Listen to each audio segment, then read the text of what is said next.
36,000 barrels per day was on the IRG list. Kuwait has been pressing for de-escalation since the first week of the war. Bahrain. I'm going to stop it right there and open up the floor. Pretty much everyone has an understanding of what this guy is saying with regards to Iran's position now, going to or beyond the 50th day. Iran is basically, like it's a game of poker.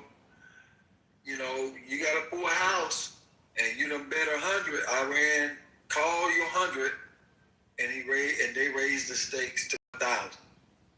All right, Israel, are you gonna call that 1,000?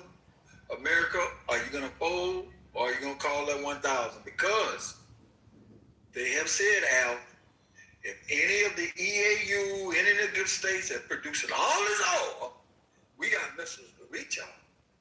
And guess what? We publicly are gonna put it out there in the news and let you know you got a calling card. In other words, you got a headhunter. There's a headhunter out there for you. If you play and help the United States, we're gonna bomb your oil bills. What's that's gonna do to the oil prices then? And we're gonna close the straits of Hormuz like we've been doing. I'm gonna keep them closed. It's up to you, boys. Hey, Mr. Wilson, Eugene, I wanted to just submit a correction earlier. I was incorrect, and the gentleman who had brought up the timeline, he was correct that there's probably only 30 plus 4 days or whatever before they have to do something else. So yeah. Hey Eugene, you gotta salute that brother. How many motherfuckers come back and say I stand corrected or I was wrong? Salute that brother. Salute to you. I don't even know who you is. Salute, bro, salute. I wanted to hear Mr. Wilson what's his opinion on the situation if he's there. If not, y'all keep going. But I really, it's like, or anybody else, what y'all got, what y'all think America should do, or what's America's play right now? Well, America's full of shit.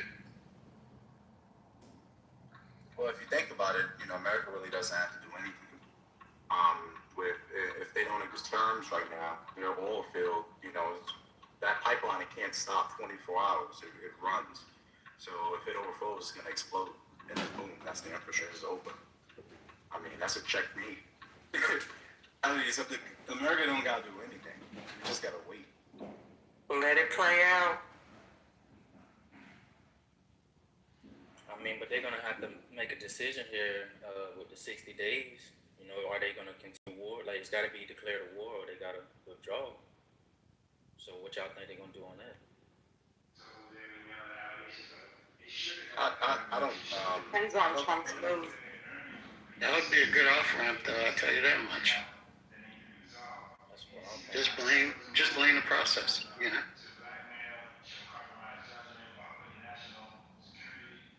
I don't... It's not going to be good, because I think they'll do it. I think they really will hit those nations' oil spots and stuff like that.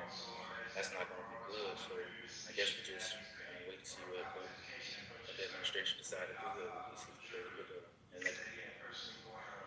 Something else that's been happening is that all those Saudis and all those Middle Eastern countries have so many investments in America and have been doing that for the last 20 years, And they're all pulling out of everything. They pulled out of the Live Trump's golf tournament. They pulled out of just some major things, like the Met, the Met Opera. They pulled out of supporting that, and that's been, supported by, it's just a historical institution. And it's just a lot of tech companies they're withdrawing their funds from that, energy companies, so we're going to see the impact of it.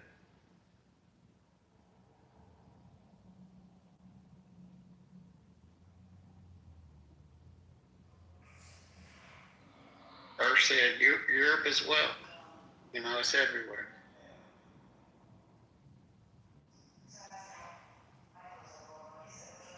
Yeah, I don't know if y'all played it already. Did y'all play the video when they interviewed Trump about his next steps if they don't come to an agreement in the war? How recent is it? This was probably the most recent one. I think it was from the Oval Office. It was basically, he was talking about the plan saying, you know, if they don't come to an agreement, basically they're like the underground system that pumps the oil is going to explode on its own. So we really don't have to do anything. So So if they do that, right, Iran is saying they're going to destroy those internet lines. That, basically, that's for the entire Middle East and other places as well. Yeah, so what he was from my understanding, what he was saying in that interview was basically Iran, the majority of their infrastructure, the money, everything comes from oil. And it comes from that pipeline because they have such a good oil resource down there. But if it stops, if the pipeline doesn't stop and there's nowhere for the oil to go, they could force that underground, it's like an underground, whatever it is, it'll explode. So they would have to shut it down. And if they shut it down, that ruins the economy. And now the blockade that America has at the end of the Strait of Hormuz is forcing them to shut down that oil refinery. Because if they don't, it's going to explode. So that's what's going on. And I think they're playing it out and just waiting to see. They kind of have no choice. You know what I mean? That's the thing. It's an automatic checkmate. Or is it a stalemate? You know, where both sides suffer incalculable damage. So, yeah.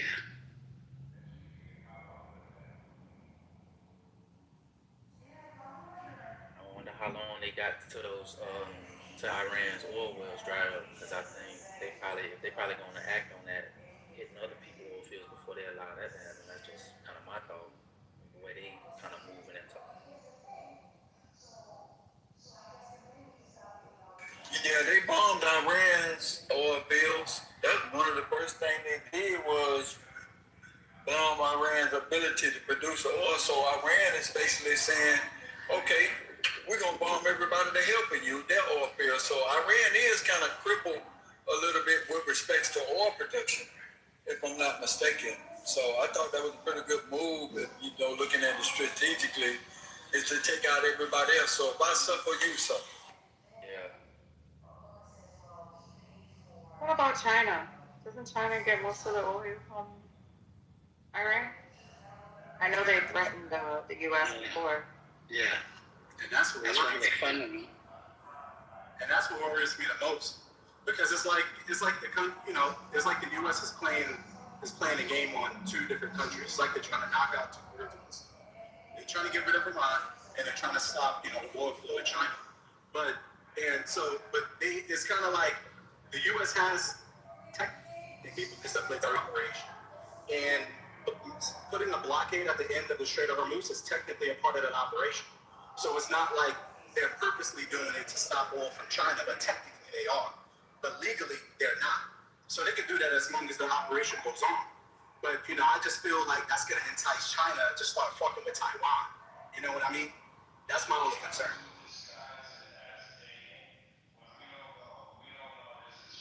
Well, Russia and China is definitely trying to strategically place themselves in a position. They're capitalizing off of what Israel and the United States is doing to Iran. Then Russia even made an offer, hey, let us get your uranium. We'll hold it over here, keep it over here. What you guys just when you come to some peace agreement, but what does that do?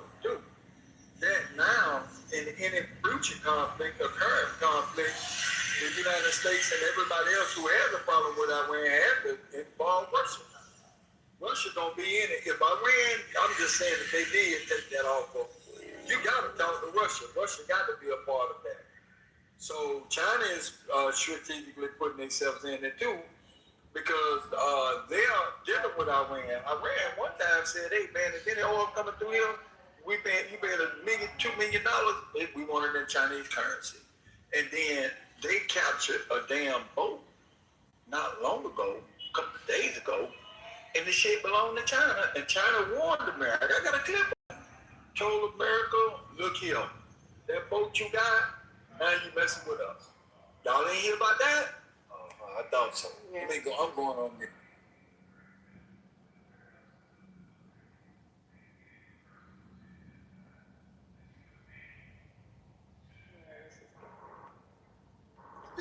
it's just a lot of shit in the background. It's like, I feel like the U.S. for years now, like, you know what I mean? Like, since the earlier presidents, I feel like they all wanted to deal with Iran. But, you know, they know all the politics and stuff was involved. And now, you know, they got this, you know, a crazy man in office who's actually doing it. So they're not going to stop. They're not trying to stop. It's like they've been wanting to do it, and now they finally had the opportunity to, because none of them wanted to do it. And they're just going to let them go with it to get that problem. I feel like that's how they're viewing this.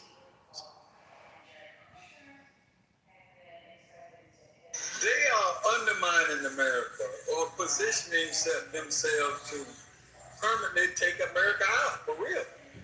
Economically, the petrodollar is in trouble, man. I'm telling you, you can like it or love it or hate it. The petrodollar is in trouble. And I can see a long-term conflict where it's really going to impact America's economy in some shape, form, or fashion. Whether it's goddamn fertilizer, whether it's oil, something. It's going to affect long-term. America going to end up paying the price. And I think what happened is that damn dummy, John Quavius, whatever that dumb boy name y'all done gave him. I think that boy went head in first, right? He came like a cabbage, all head and no ass. He went in there like a head of cabbage, all head, no ass. He ain't got nothing he can stand back on. He went in there, Yahoo, and now you don't even hear nothing about it. You don't hear nothing about that boy. You don't even talk about Israel no more. And Israel, but this shit crazy. Man, you know what? Y'all some big dummies. All of y'all Trump lovers, all of y'all Trump supporters, all of y'all maggots or MAGAs, whatever you want to call yourselves, y'all are some real big dummies. Even the white boys is coming out in his own party. And y'all niggas, y'all love it. Man, this, you know what? That's kind of been Man, people act like they don't like it, but again, I think what Congress said is very important. Coming up on the 60 days, everybody saying that they're against it. All right, well, we'll see if Congress votes against it. Now, if Congress votes for it to keep the war going, then what? If Congress is not you know what? Get your head in the game. There are people in his own party, family. Listen, there are people in that boy's own party they don't like what's going on, and they trying to. I just heard, what was that, Raven? What that Raven said that? They trying to impeach the goddamn boy. So what are you talking about? They don't like. He's been there since 2015. Is even more reason now to get John Quavius dummy out of the hole. But that's what I'm saying, though. Eugene. I'm saying that's what everybody is saying on the surface. They are against it. But now you got 60 days coming up where Congress has to either approve it or deny it. So now, I will say this. What do they say about them? What they You got a saying? point. Okay, I see your point, but let me say this. The longer this cat goes on, the deeper the hole is, and you can't pull yourself out of it. Congress is going to be forced now to go along with it. Keep going day after day. You're going to be forced to say, man, we ain't got a choice. But here's the elephant in the room. Congress is controlled by AIPAC, or is it whatever that organization is, that lobbying group, AIPAC. So whatever they decide, then that's the destination where we're. But don't Trump have to? That's the Israeli AIPAC. That's Israeli boys, ain't it, Richard? Absolutely, okay. And they fund both sides of the aisle, okay? So we don't have a Congress that represents the people. We have a Congress that represents Israel.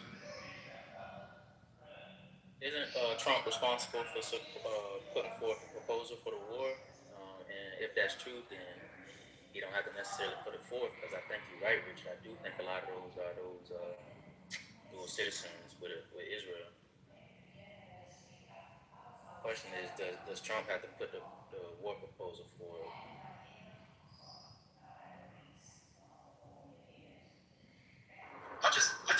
think it's gonna get to that point. Like, from what I've been reading, like their entire country, the Navy is done. You know, their armed forces is done. The anti-tank, anti-air missiles is done.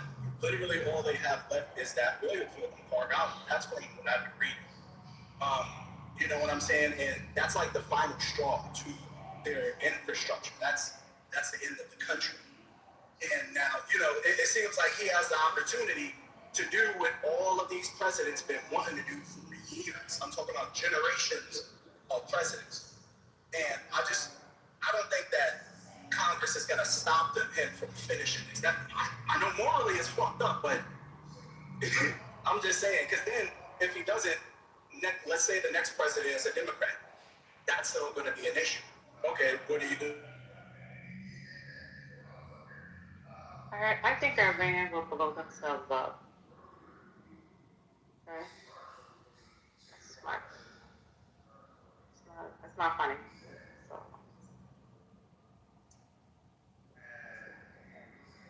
You know, Alex Jones said something the other day. And not only Alex Jones, your boy that be on Israel Head all the time. What's his name? Tucker. Carson Tucker. You know, they both, and I got the clips. Alex Jones and Carson Tucker both came out and said, you know what, guys?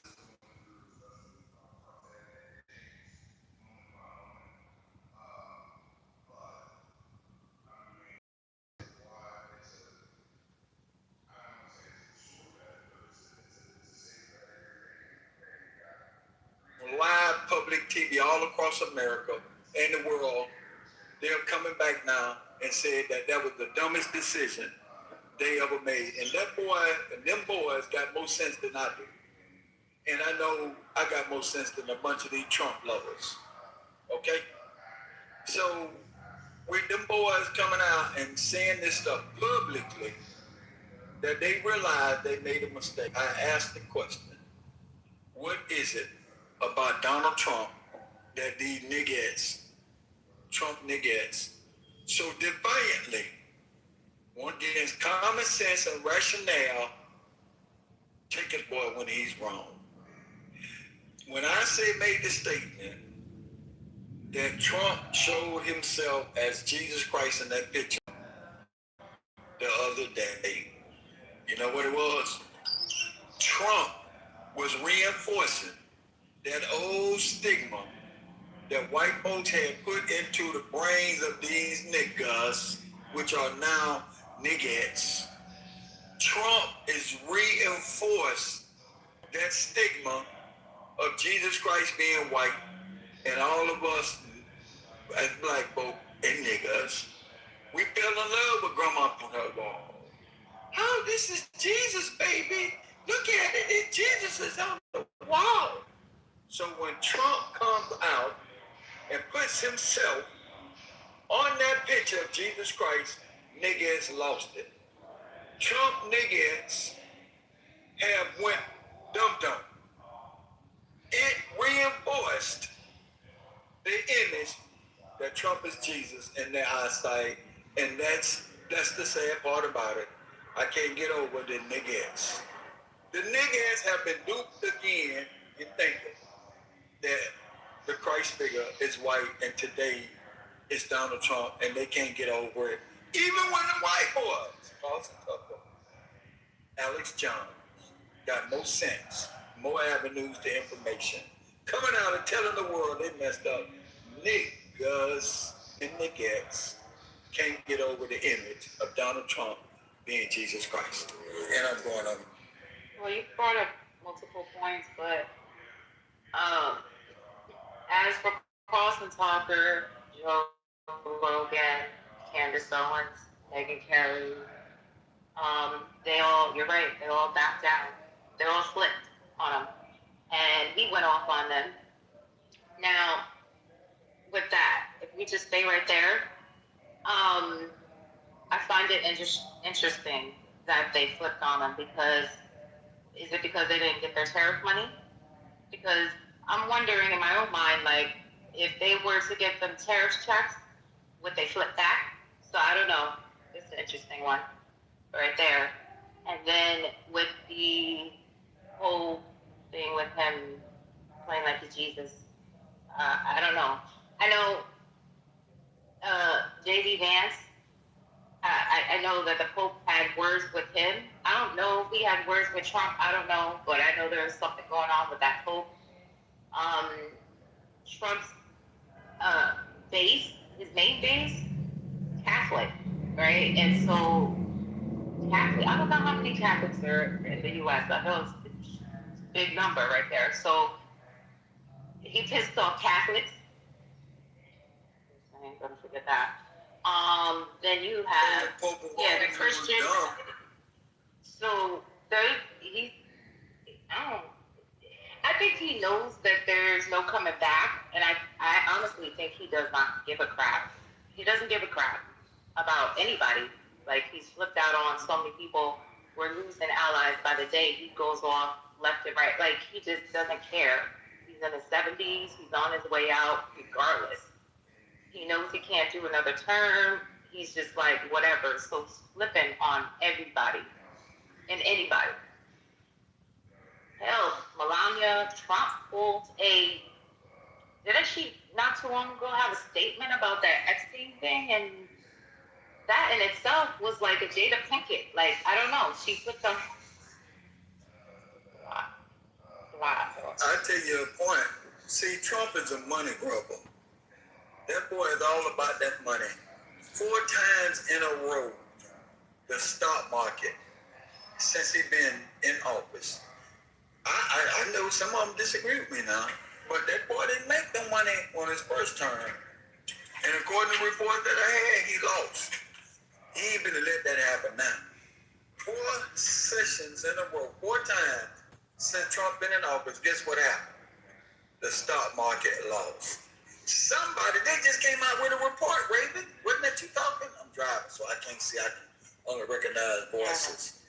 Listen, Raven, they came out the other day and said somebody made a goddamn fortune off of short oil. And guess what? They said they had to come from the White House. Why did they have to come from the White House? It's because 18 minutes before damn Trump made the announcement, hey, let me get this dude. If he can't get up in there's more parking spaces, let me help it. I wanted to bring up the can y'all hear me? One of the last encounters before his death, I'm talking about the previous Pope, was with J.D. Vance. Like, he died, J.D. Vance met with the Pope on Easter Sunday, and Pope Francis passed early on Easter Monday. Y'all don't think that's interesting? Like, it's just too many. Okay, I'm just putting that out there. I seen that fit. I seen that entire meeting. It was the handshake. It was everything about that meeting. Then him to die right after that. Not to mention everything that Pope Francis was trying to expose before he checked out. All that's interesting. Exactly. And Well, go ahead.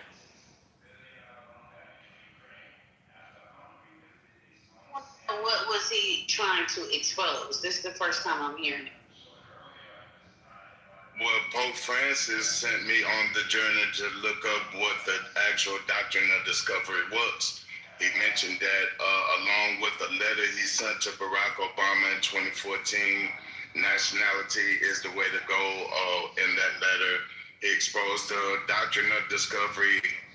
He apologized during the year Jubilee last year for their pilgrimage. He exposed a lot of shit before he checked out.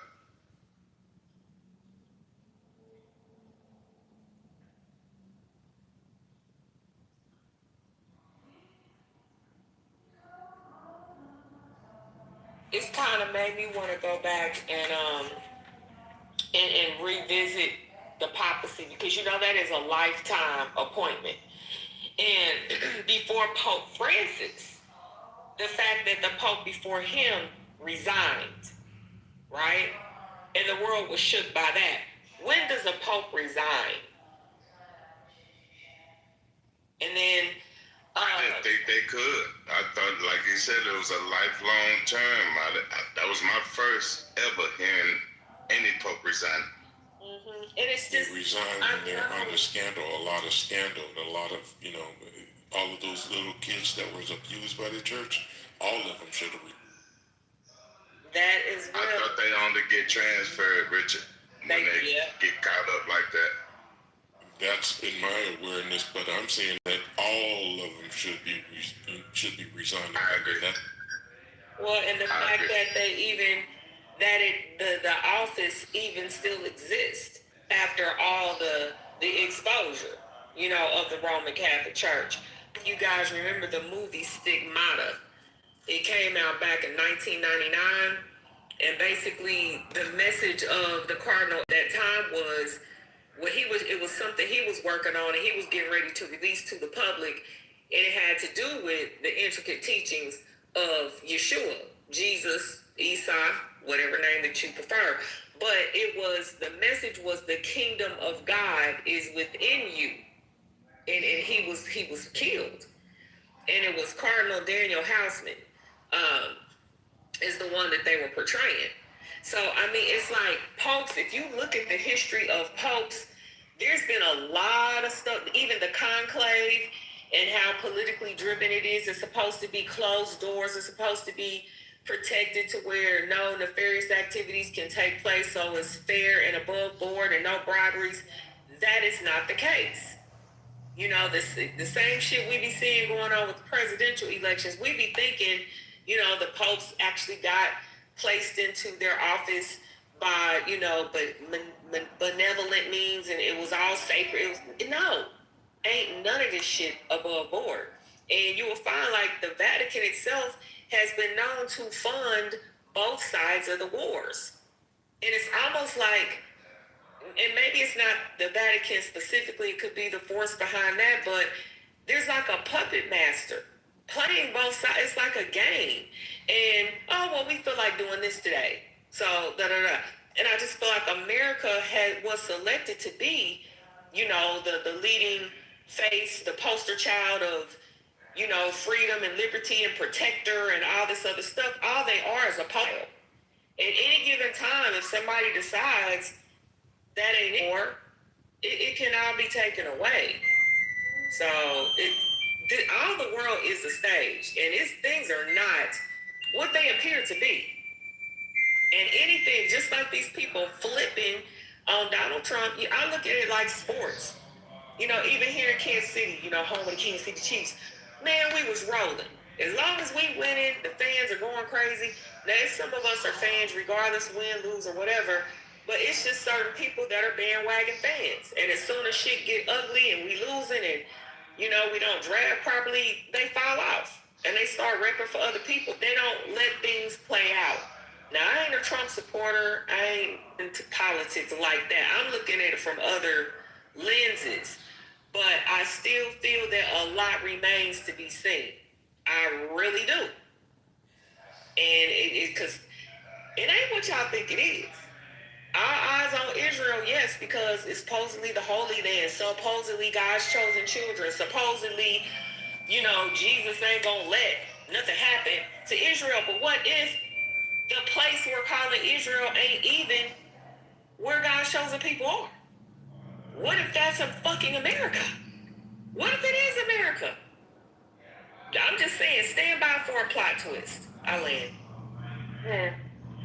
Did you see the whole Congress, the whole thing with Cass Patel and how, he got fired, XYZ, but were you watching that whole thing that went down with Cass Patel before he went out, how the FBI, the higher-ups in the FBI, he fired because they were investigating Trump with the Epstein, with the January 6th. And he stopped publishing or backtracked the stuff from the Epstein files. So now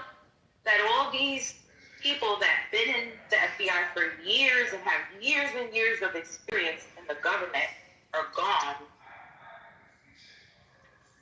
Now, how are we going to get the rest of those files, huh? Yeah, crazy how this, but I don't know. I agree with you, Sam. I'm all the way with you on this. This is a lot to take in, but it's a lot going on behind the scenes that is ugly. And I don't know. I say to myself, it's gonna get uglier. Like, what else can happen now? Like, day by day, it's just stuff going down. It's wild. But I guess I'm confused. What president released the Epstein files? no, Cash Patel was the one. He's the director of FBI. He's the one who got fired. He was the one who was releasing the Epstein files. Now he's gone and out the way. But he also removed a lot of higher up generals and he was removing a lot of people, a lot of high people in the FBI. These people they happened to be working on cases.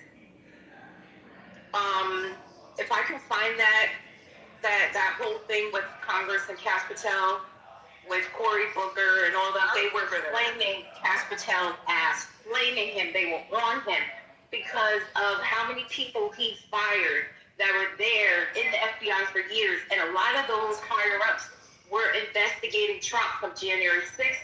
They were going through things with the Epstein files. Like, all those people got fired. Well, and I said this before, and I said, Can y'all hear me? no, I think it's a delay, Jerry. I'm sorry. You were in the matrix. My bad. That's okay. Real quick, I say this every time I get an opportunity because you never know if it's new people listening. Because a lot of our focus and the distraction has been on these Epstein files.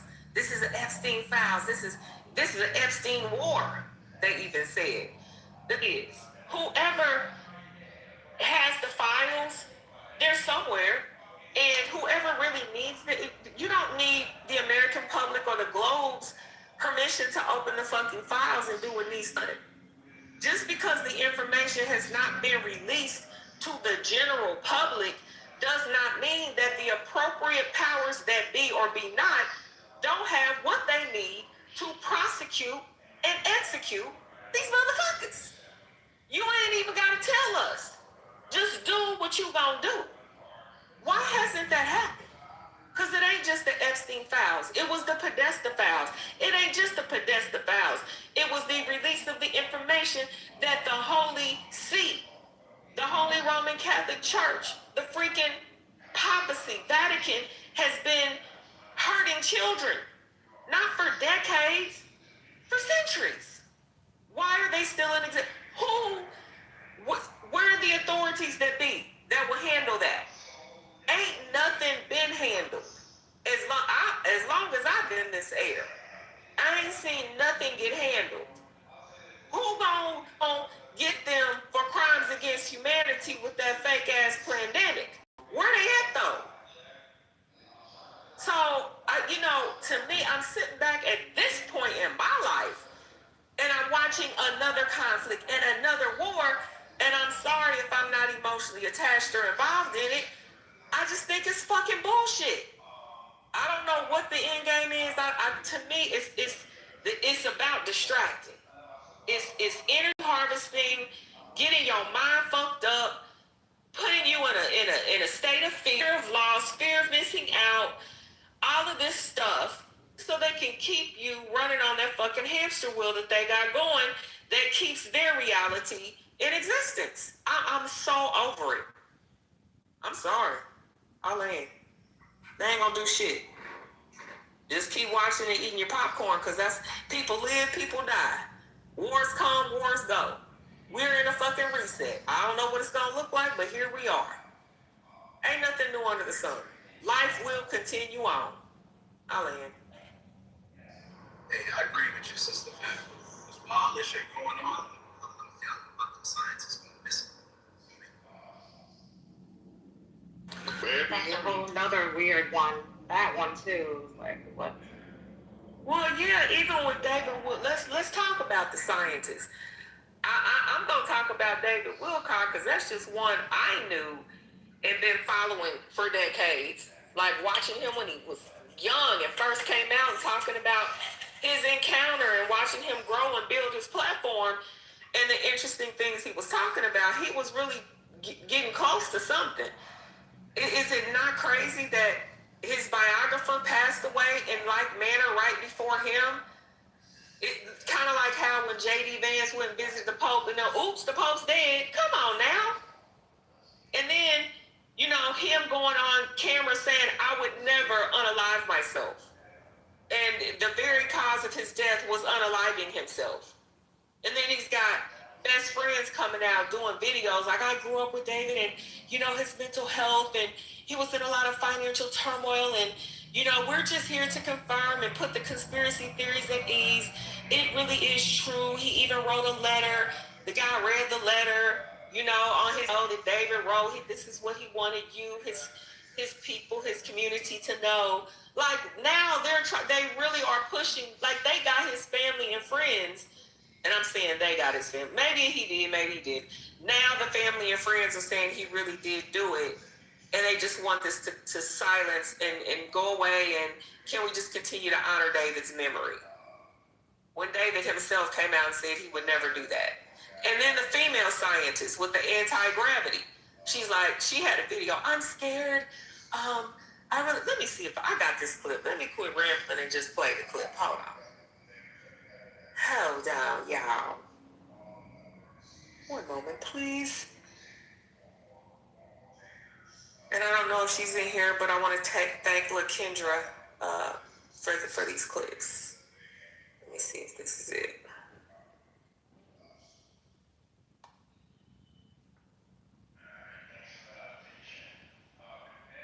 Okay. Here we go.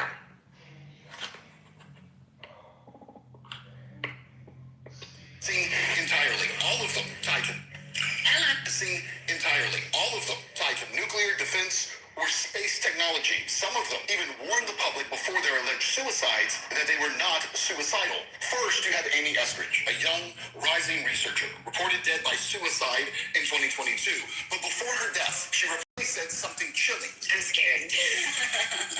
And over the past 12 months, it's been like escalating, like more aggressive, more invasive, digging through my panic, like digging through my underwear drawer and sexual threats over the past like 3 to 6 months. And now I'm like, I have to publish. I have to publish.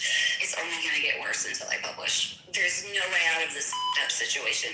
Exactly. She was talking about, we're not sure. Certainly had concerns, she said, about being watched. Even reportedly told friends and family she would never kill herself. And then she turned up dead. That was in 2022. Then you have Michael David Hicks, whose work was connected to NASA's Jet Propulsion Laboratory. Hicks dies in 2023, and details surrounding his death remain limited publicly, but his name becomes part of a growing list tied to high-level research. In 2024, former U.S. Air Force intelligence officer Matthew James Sullivan is found dead. Interestingly, right before he could testify in a federal whistleblower case about UFOs. There's been no release for a cause of death there. Also in 2024, Frank Mywald, a senior engineer at NASA's Jet Propulsion Laboratory, passed away. His work was on space instrumentation and detection of life on distant moons. His cause of death was never made public. No autopsy was ever performed. Another loss, another quiet headline. At this point, neither case is raising eyebrows national, right? But then we move to 2025, and that's where things get really bizarre. During the last year alone, we saw over a half dozen disappearances and or deaths tied to our nuclear industry. In May, when Anthony Chavez, a researcher at the Los Alamos nuclear facility, went missing. Reports say he just simply walked off without any of his personal belongings. Then you have Monica Reza, who disappeared in June of that same year, 2025. Also worked at Los Alamos nuclear facility as a NASA senior aerospace engineer, helping create a special alloy for rockets. She went missing while out on a hike. 4 days later, Melissa Kaisis would also be reported missing, also in New Mexico, also reportedly got up and walked off without any personal belongings. Do you see the trend here? And just now today, we're learning about another death, the death of Joshua LeBlanc. This death taking place in Alabama. LeBlanc was a 29-year-old NASA engineer working on nuclear propulsion systems. He was found dead in his Tesla after a crash. He was burned beyond recognition. but his personal belongings were all left at home. Reports say his car sat in an airport hours earlier, but no trip had been planned. How about Steven Garcia, who vanished without a trace from New Mexico in August of that year? Garcia worked as a property custodian at a facility that manufactures more than 80% of the non-nuclear components for U.S. nuclear weapons. Nuno Loureiro, a top physicist at MIT, the director of the Plasma Science and Fusion Center, he was involved in the kind of research tied to advanced energy and weapons. He was shot and killed outside of his home. And by the way, no arrests have been made there. And again, that's all just 2025 alone. This year, though, has gotten even stranger, and we're not even halfway through. First, in February, astronomer and astrophysicist Carl Grillmair was shot and killed randomly outside of his home in Texas. Now, in that case, an arrest has been made, but the case marks another highly specialized mind taken suddenly and mysteriously. Then, days later, William Neal McCassin goes missing again in New Mexico. His work reportedly centered around UFOs and classified space programs. The retired Air Force general, like many on this list, also vanished, leaving a hike. But again, like so many others, he left all of his personal belongings behind. And to this day, he has not been found. And that brings us to today, where just days ago, another UFO researcher, maybe the most famous of all of them, David Wilcock, was found dead in Colorado from a self-inflicted gunshot wound. Every day that I have on Earth is a gift and a blessing, and I'm very grateful for that because, frankly, people are disappearing. Scientists are going missing. And I've had a really rough week. That's kind of like every week, but somehow we keep on making it through all. Somehow we keep on making it through all this, he said. One day he says every day is missing, and he's glad there's an investigation because scientists are going missing, and the next day he's found dead. Authorities claiming from a self-inflicted gunshot wound. It's just another layer to a massive and growing mystery. A mystery that is going nowhere. And today, as we told you, Capitol Hill is now taking notice. By all accounts, the United States has the superior nuclear program in the world. So all the usual suspects, China, North Korea, Iran, Russia, they're all on the suspect list. But there are a lot of Eastern European countries and other countries that could be involved as well. Interesting there. That was Congressman James Comer speaking on the issue last night on Fox News.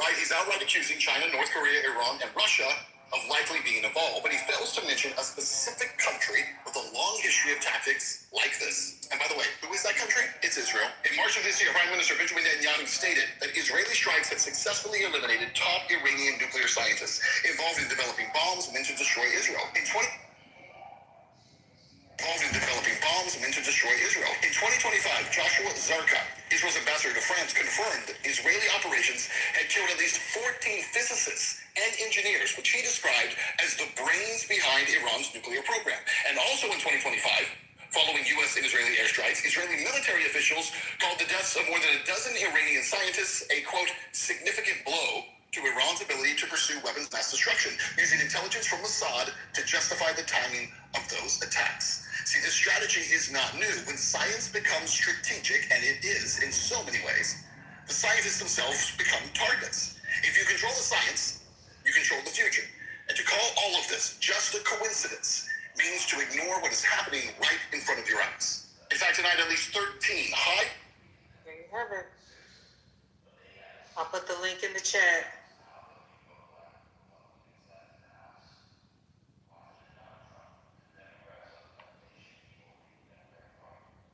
Thank you. So that means that what? Israel's running the whole chessboard? Allegedly. I really feel that. This is just me as a conspiracy theorist, right? I honor them and rest in peace, right? If this is true, if these individuals are deceased and or missing. But it doesn't make sense to me to kill this type of brilliance off. To me, I'm like, are they gathering up these people, like taking them out of our view, and basically maybe capturing like abduction and shit? Like, are they taking them and doing something with them? Keeping them to where they will work for them. It's all going on in my head. Y'all feel me? No, I feel you. Remember the plane that went missing with all the engineers? Yes. It's crazy. I was literally just about to say it. I was going to bring up that TV show they had on Netflix, Paradise.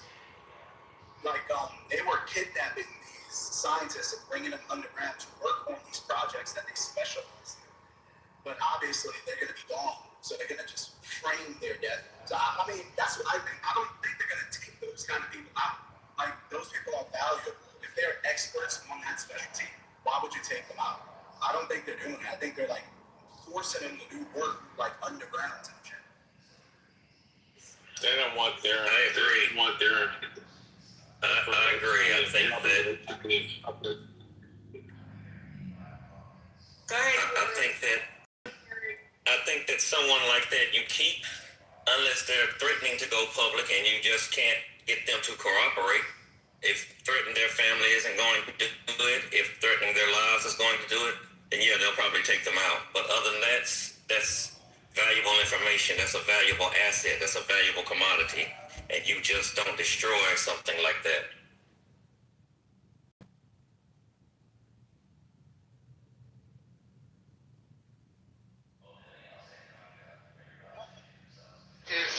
That have been taken out.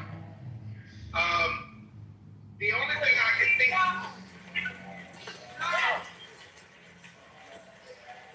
Hello? What? We're here, man. We're here. Okay, I thought something. So, it's on the other mic.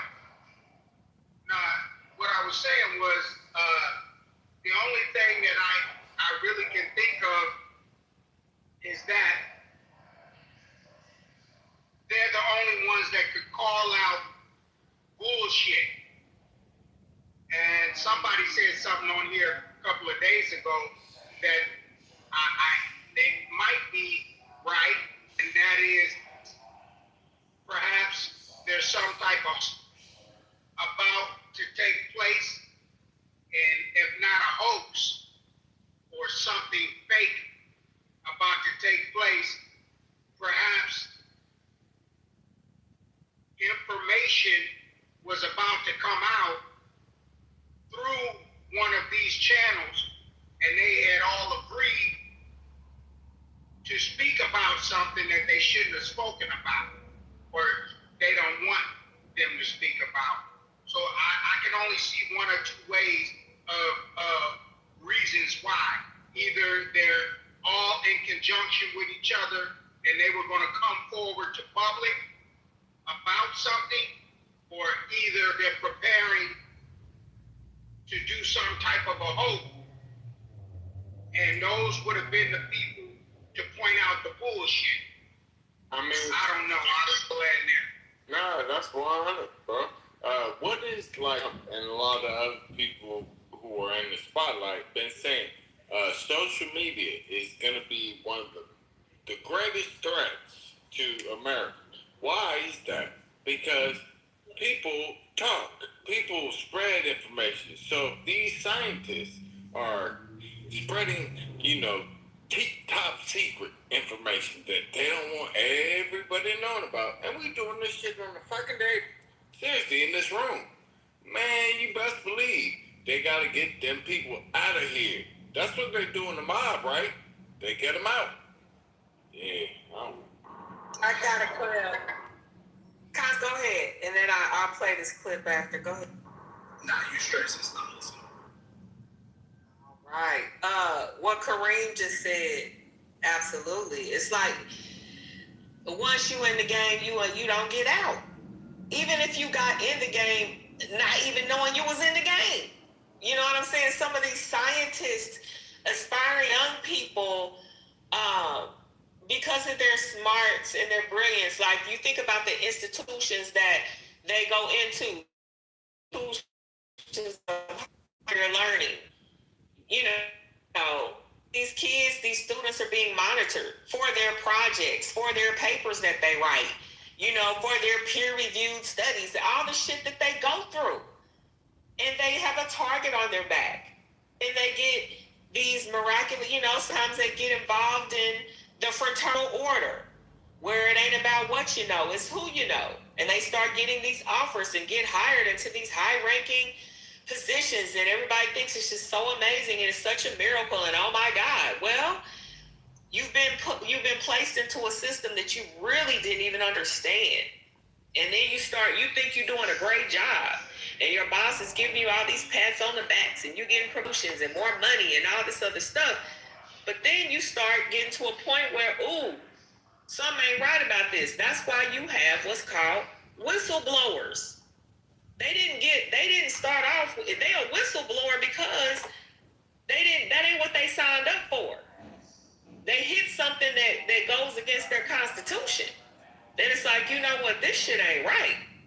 Now then there are spies, and there are people who actually know what they're doing when they get into it. They're in there for that very reason. So it is a lot going on. Let me play this clip. The focus again is on David Wilcock and why he didn't want to be silenced. Thank you, Sovereignty, for this clip.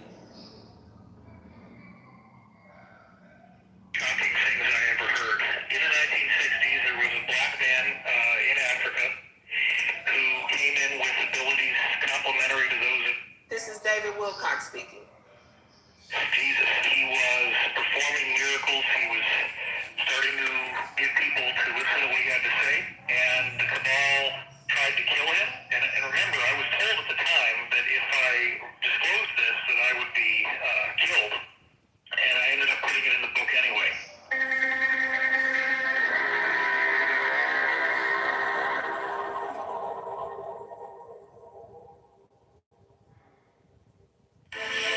Peace and love, family, peace and love.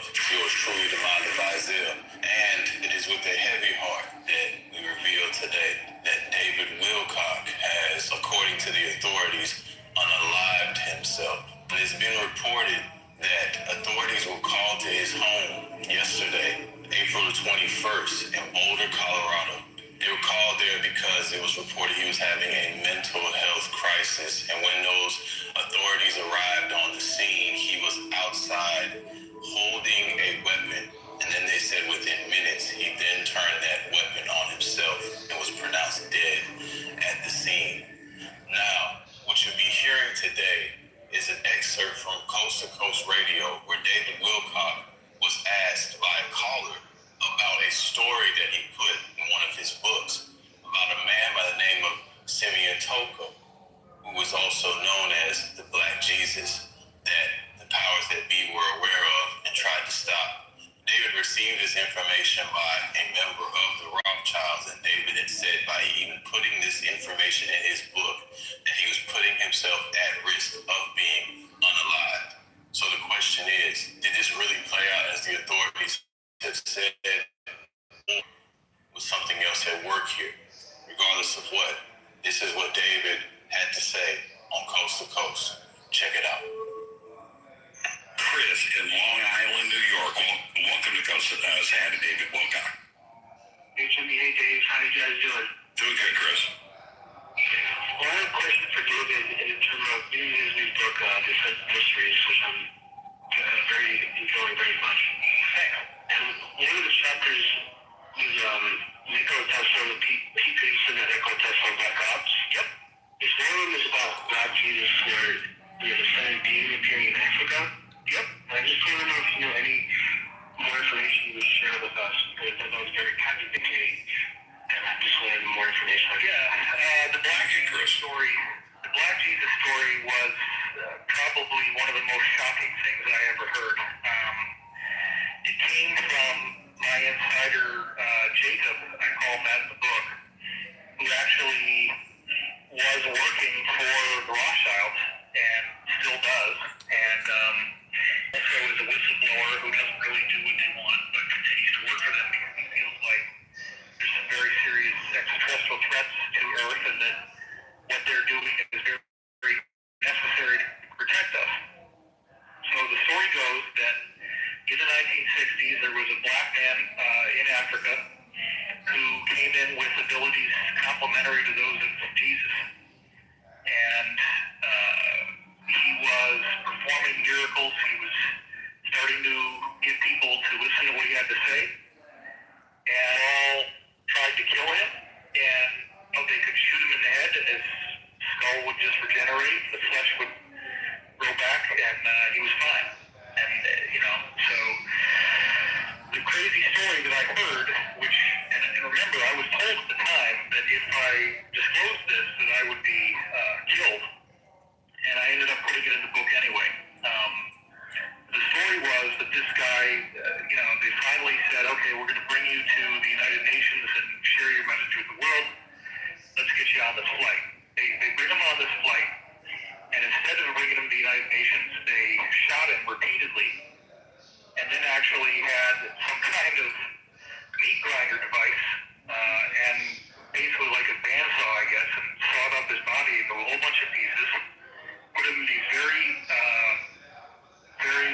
radioactive shielded containers, and then had all these fighter jets dock with the plane and fly his body parts to all corners of the world, where then these containers turned them into ash. And they thought that maybe this would defeat him, like that his body somehow, the tissue was necessary. So if they destroyed all the tissue in all these places across the world, maybe they could defeat him. Well, he then regenerated in their offices and was fully fine, fully intact. But the sad part is that he said, you guys so badly do not want me to be here that I am not going to be able to do any more. You're going to get what you want, but bear in mind that in the future, many others like me will be coming, and when they do, you will not stop us. Wow. That is all I know. Unfortunately, there's nothing more to the story than that. Incredible. Yeah, but it is an incredible story. Incredible. It is genuinely recounted by witnesses that Simeon Toko appeared before people in an apparitional body and in dream states while he was physically alive. At least one witness who was hired to kill him said he personally killed this man, quite professionally, as a hired killer, and saw him alive again a few days later. Others still living at this writing said they saw Toko physically slaughtered and watched him bring himself back to life before their astonished eyes. There is a very large body of testimony, of which only a little has yet been recorded or written down from eyewitnesses. This is the story of the man who single-handedly gave defeat to the Belgian army. The truth, stranger than fiction. The unbelievable spiritual power of one man that overcame an army. Is this a real-life African avatar? It all began because Leopold II wanted his country to join the League of European Empires, but the Belgian state refused to finance its part in Western Europe's expensive scramble for Africa. So he outsourced the task to Leopold, who used personal diplomacy to convince the European powers to grant him control of a large portion of the Congo Basin. He promised to bring civilization to the so-called Dark Continent. Christ in the Congo Free State in 1885, Leopold's playground was an astonishing 17 times the size of Belgium, comprised largely of jungle. It was initially a huge financial burden, but when worldwide demand for rubber boomed, Leopold cashed in. Congolese workers were sent out into the jungle to slash down vines and bodies with rubber latex.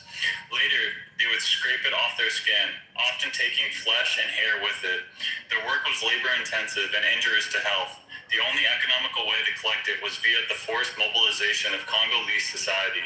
The Congo Free State evolved from a vanity possession into a slave plantation. According to history today, Leopold's hell operated by an insane logic. Villages were set quotas of rubber, and the gendarmerie were sent in to collect it, a process that was sped up by looting, arson, and rape. If a village failed to reach its quota, hostages would be taken and shot. To ensure that the gendarmerie didn't waste their bullets hunting for food, they were required to produce the severed hands of victims. As a consequence, a trade in severed hands developed among the villagers, at least that couldn't reach their quotas.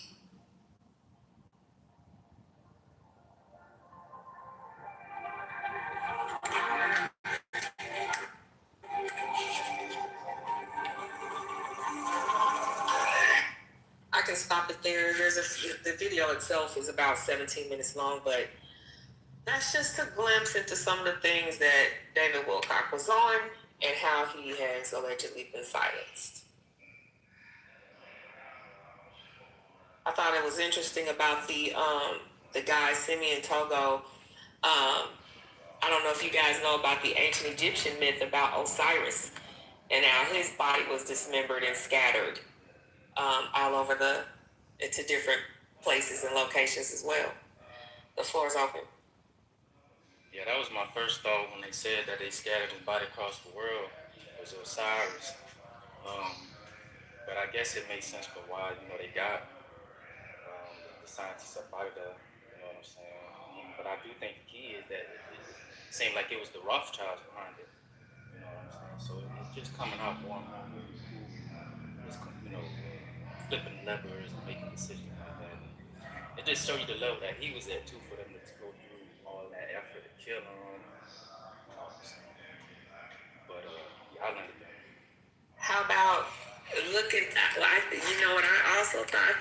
Osiris was the first thing I thought about. Then the second thing I thought about was the diaspora. What is the diaspora? It's the dispersion, right? Those of us who are part of one body, one mind, one soul, one spirit, that have allegedly been scattered all over the planet, dismembered, if you will. So much so that we don't get along with each other, we fight each other, we are focused on the differences of the programming for which we were planted, and even fight amongst ourselves in certain people groups. But I just thought that was very interesting about the dismantling and dismemberment of a people, and that we are called the diaspora. So I think the ultimate enemy's biggest fear is the awakening, and us realizing who we are and whose we are, and unifying as one mind, one body, one spirit. You know, Seth, you just struck a nerve in my head, okay? I mean, not a nerve, but I mean, euphoric moment, because I just had the flash of an ant colony. Now, I think the economies or whoever they said that we are something similar to ants, to that effect.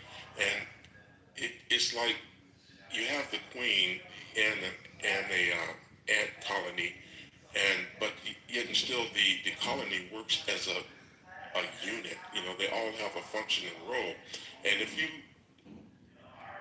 dissect that colony, it still functions, but as the same way as I'm kind of thinking at the same time I'm speaking.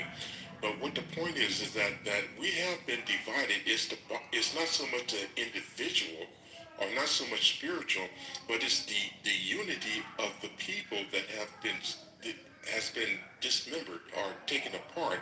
And that's such a great analogy that you just mentioned. And like I said, it sparked a flame in my mind, and I'm going to have to compose all of this together, because I think you're onto something. I really honestly do.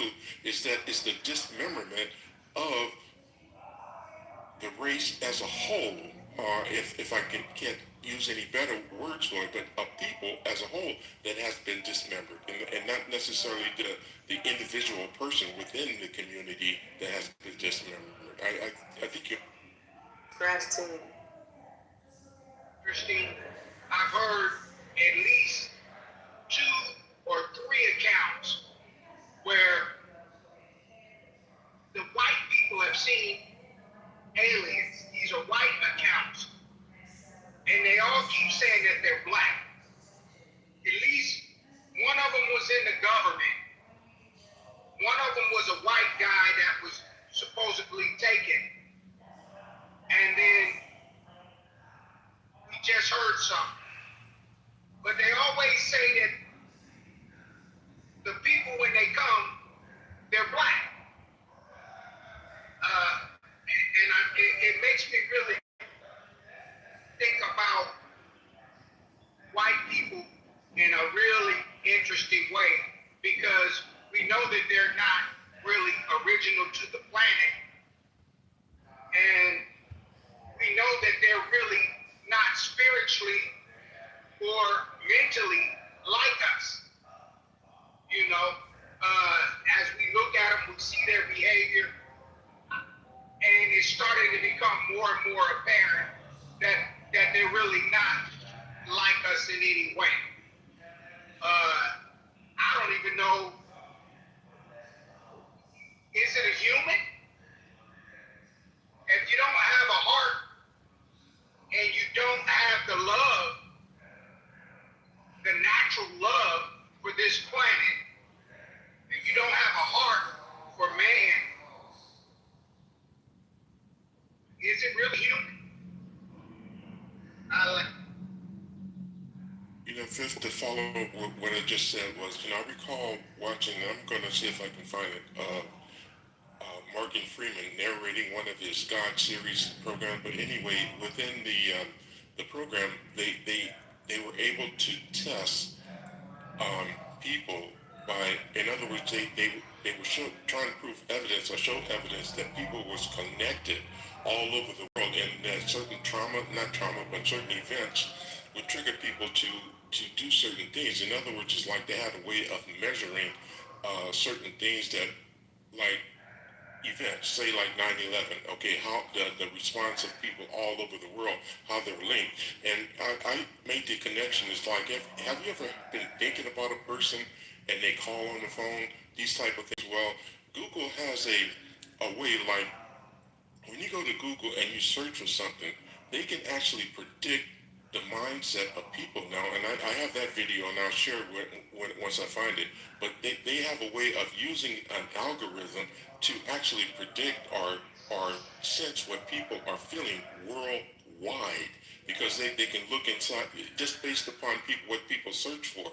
So if Google can do that, then how come we cannot do that prior to all of this technology? And I'm thinking that, this telepathic stuff and this telemetry stuff, that is real. And we were able to practice that at one time, but because of all of the noise and the conditioning and societal rules and things of this nature, we just lost contact with disability. I do know that we have like a body clock, a biological clock, synced to where that we don't need a time clock to wake up. We've been conditioned to that because of the industrial age. But then like a pigeon has a homing, a magnetic, you can find its way home from all over the planet and stuff like that. But we have that also, but we've been conditioned to use GPS and maps and things of this nature. But those same abilities that are in those animals, we have that as well. We just been educated not to use that. So you're onto something with this thing about this spiritual connection. It's just that I'm afraid to call it spiritual because of blowback from people, thinking that it's related to Christianity or this type of thing. But, that interconnectivity, we never lost it. We just forgot how to use it. So, Richard, I fully understand what you're saying, and the sensitivity of the ones that we use, because they mean so many different things to so many different people. That's really where the conflict happens. Because as soon as somebody says spiritual, they automatically thinking religious, or whatever. So literally it's just the consciousness, the collective consciousness, if you will, that connection, if that's scientific enough for everybody. But what Totem Pole was talking about is, that was such a beautiful point he made when he said, well, if they're not able to love and have, are they even human? And that's the thing. I've been calling them inorganic beings. I perceive that something has hijacked humanity, hijacked the planet, hijacked the world, if you will, somehow, and probably through humans' ability to have love and compassion, because the word says that God is love. So if we were made in the image of God, the creator, the most high, the mind, the all, right, source, if that's what we emanated from, and we are love, we are the emanation of love and compassion, this whole time our love, our compassion, and our empathy has been used against us.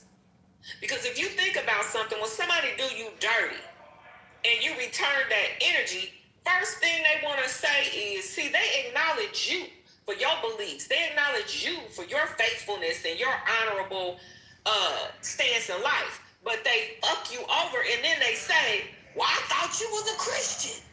Well, I thought you was a Muslim. Like, supposed to return that energy because you a Christian type shit. And so that's the mind fuck that is taking place over the people, is to sit on a pew. I can't speak for other people. I just know where I came from. Sit on the pew, wait for the sweet and by and by, for Jesus to crack the sky. And your reward is in heaven. You ain't supposed to have no reward here on earth. You just supposed to suffer and make it through and all that bullshit.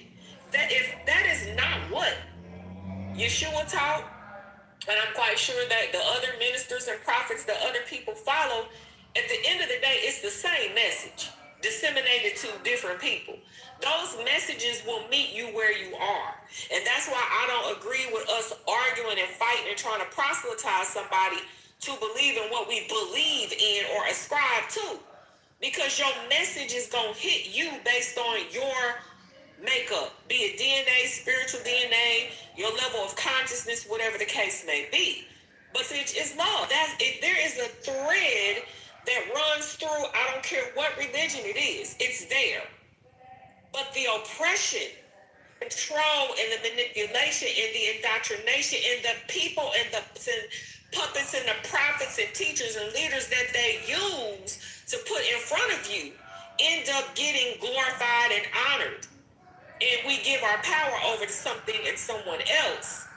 And we forget that we have an ultimate connection to source ourselves. So yes, Richard, it ain't that we used to be able to communicate telepathically and we used to be able. No, we still are. We still can. And we still do. For those who are open and able to receive that. Why do I say that? Because a lot of the teachings have demonized you possessing this type of power. So you get, if you defect and you depart from that box, your institution, your organization, your fraternity, your sorority, your religion, any type of the fraternal order, when you come out from that and exercise your gifts individually to impact your family and create a legacy of faith for your family or whatever, or wealth for your family, you're a problem. Because if other people see you doing it, then they're going to say, well, Sean, what must I do to be saved? And then you tell them. That's what David Wilcock, these scientists, during the pandemic, all those doctors that were truth tellers and helping humanity was a problem. You a glitch in the system. We got to get rid of you because you fucking up our program. You fucking up the church's money. So, Jamal, inorganic beings, they're not human. And the thing is, we have to be able to think. You know how they say you got to have a criminal mind? Not that you yourself are a criminal, but be able to see, have I know what that means. Right? Have pattern recognition and be able to see.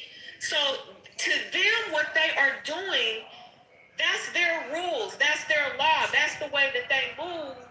They're not doing nothing wrong. And I'm sorry, I'm going to be very distasteful when I'm going to use the example of R. Kelly's song, talking about I don't see nothing wrong. He didn't see nothing wrong with what he was doing. He didn't see nothing wrong with a little bump and grind. Like the bump and grind too now. He did with children. Oh, okay, well, yeah. With children. It's a difference now. Yes, it is. With children. All right, and age ain't nothing but a number. So he didn't think, in his mind and in his world, there was nothing wrong with what he was doing. Them popes, the Vaticans, and I promise I'm about to land. There's nothing wrong to them in their mind and in their world with what they are doing. They say, do as we say, but not as we do. Because when you start doing what resonates with you, it actually opposes them. You're doing what you want to do is emanating some element of righteousness. It is creating a balance that they don't want to see happen. Things are out of balance. The negative, adversarial, patriarchal energy is in control. And when I say patriarchal, guys, I'm not about men versus women. I'm talking about that inorganic father, that created this illusionary reality. That is not for any of us that are human. That's against everything that is human. The feminist movement is not women. It's for women who are against women and hate men. We don't get that. So, to Jamal's point, and yes, I will land, there's a distinct difference when Kendrick Lamar said they ain't like us. That goes deeper than black and white. It goes deeper than richer and poor. It has to do with are you human or are you inorganic? Is it live or is it memorized? Well, I want to just add a piece to I was looking at something on YouTube yesterday about a tribe in the South Pacific. It's close to Australia. It's also close to Fiji. It's right in that group of islands. One of the famous things that this tribe has is they're black with blonde hair. They're melanated people. Aborigines. Yeah, those are the what they call that's who Hitler called the Aryan race. Blonde hair, blue eyes, some of them got tan eyes, some of them gray eyes. Okay, brother, let me finish what I am, Bob. What I was saying was that group of people talking about, y'all know, and the Aborigines from Australia and all of them. Those are Tasmanian people. Oh, brother, can I please speak? Please. I'm giving your fat ass some context so you can know next time you explain it to somebody. You know who the people are. Yeah, just let them rock out. I got it. Appreciate that. But the point of what I'm saying, and the only thing fat on me is my dick. But the point of what I'm saying is these people are aboriginals to that land. And they right now are standing there and, well, wait a minute. We don't want to go along with you white motherfuckers being here in Australia. We don't like it. Right? The thing that they did with us as aboriginals to this land, they played a colder game because it was a mind fuck along with the land.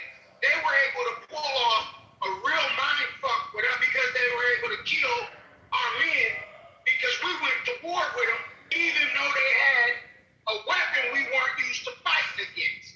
We actually went to war with them and they killed us, right? Because of that weapon. But the point of what I'm saying is their mindset has been the whole time nothing but war. And that's the reason why the so-called alien doesn't really want to expose themselves because they don't want to destroy the earth. The earth is the most valuable thing. These people aren't really of this planet, so they don't care about the earth the same way as the original man from the earth does and the original people of the sea. Because the people of the sea just tolerate them, right? But the sea is still on the planet, right? The earthlings, the people of the land, the black man and black woman, we're tolerating them too. But they're not from this planet and they don't respect the planet. So what all the shit that they do shows that they're really not from this planet. Right? And the only thing that we really can do, and I'm seeing it from Iran, the only thing that we can do is I land. Hey, Fatback, listen. So look, you right. And let me, you know what I mean? Let me ride with you for a minute. So they have no connection to nothing down here. That's why it's so easy for them to eat animals, kill whole ecosystem, destroy nature, because they have no spiritual, natural connection to these things. What nigga you know would want to block out the sun? No nigga on the earth would ever want to block out the sun. See what I'm saying? That is the most crazy. That shit worse than smoking crack. See what I'm saying? So even that way of thinking, like you said, Fatback, lets us know that these people are not of us, not from us, and didn't come from where the fuck we came from. Because they have no, when I say no type of, all of that fake, let's go green, meditate, and nature type shit, that's not who white people really are. That's what they started to adapt later on when you seen all these motherfuckers want to do yoga, want to run and want to work out and want to go green, want to be in nature and all this because they have seen all of the shit that they've done to nature and in nature. So now, in these latter part of the days, you got your average white person trying to save face because they know that their race has fucked up the planet. See what I'm saying? And it's because of that fact. That's why when I always say that, when it comes to spirituality, when it comes to what we were doing first, what is natural nature, these are the things that we were connected to. We worship what sustained us, our women, nature, and the motherfucking sun. See what I'm saying? Those are the things that sustained our civilization. That's why we worship them the way that we did. See what I'm saying? Religion teaches away from what's natural and what's nature. Because religion don't teach your ass to go out there and hug trees. Be good to the animals. Take care of nature. Nature gonna take care of you. Religion don't tell you that. But that's what man is supposed to be doing. We were put here to take care of these ecosystems. Learn everything that we're supposed to learn about them when it comes to the alchemy, the birds, the bees, the fish, all of the shit that's swimming, all of the shit that's walking, all of the shit that's flying, and all of the plants and shit in between. This is knowledge that we're supposed to learn on this planet, in this terrain, and pass this shit down to the generation that's coming behind us. That is what we are put here for. Speak on this. They killed 18 million buffalo that were just roaming. Minding their goddamn business. They killed 18 million of them. Trying to cut off a food supply to starve out another group of people. Now tell me how sinister that is. You are already eliminating a whole species of buffalo only to starve out another species, another group of people. Now you trying to kill two birds with one stone. It fucks everything up. Fuck everything up. And this is what I'm saying, that when, like you say, Fatback, when we look at this shit and we look at them, that almost assures us that these people have no connection to the things that we are naturally connected to. Because I always say, and this is the point that's at the top of the list, if the sun don't like you, your ass ain't supposed to be here. So if white people, right, are a threat of being down here, like white people are dying because it's too hot. 2 white people die every day from skin cancer, meaning that the cancer that they get come from the what is harmful to them, the radiation from the sun that we absorb every day as us being naturally who we are. That same radiation kills them. So that lets you know that they're not fit for this terrain. Their own scientists say that there is no need, there is no use, there is no nothing for the white, there is no reason for the white gene. Because it don't do shit. It don't protect nothing. It ain't protecting itself. It's just here. The own white scientists said that.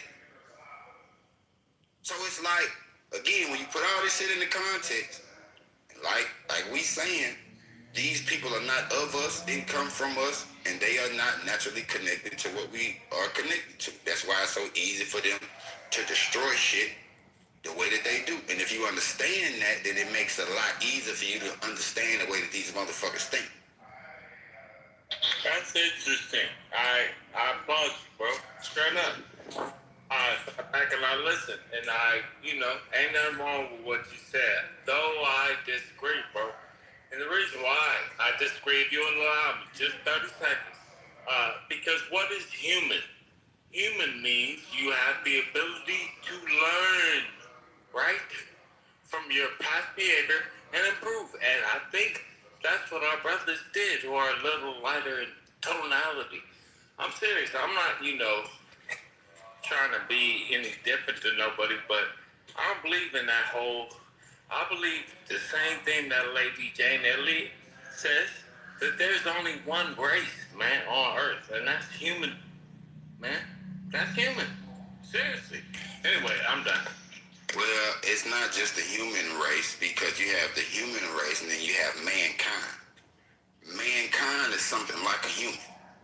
A human, well, the original 100% It's a human. hybrid. If we want to talk about who is actually 100% human being over everything and everybody, is the black woman. The black woman is 100% human being. The black man is 99.9% human being because we come from her. That X is bigger than that Y, right? So when we pass that, right? So when you talk about who's actually humans, black people are. Everybody that falls under a certain percentage of human DNA, like white people who have, 5 to 7% Neanderthal DNA, they are not humans.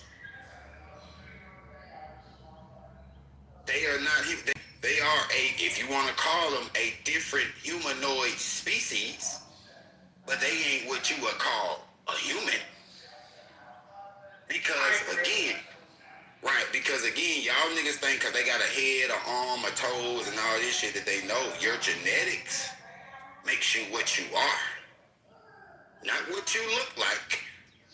Your genetics makes you what you are. That's how that works. And can I add that everything in the periodic table is found in you? That's why they be doing blood work and shit, checking your levels. Everything that's on the outside is on the inside of you. Sodium, potassium.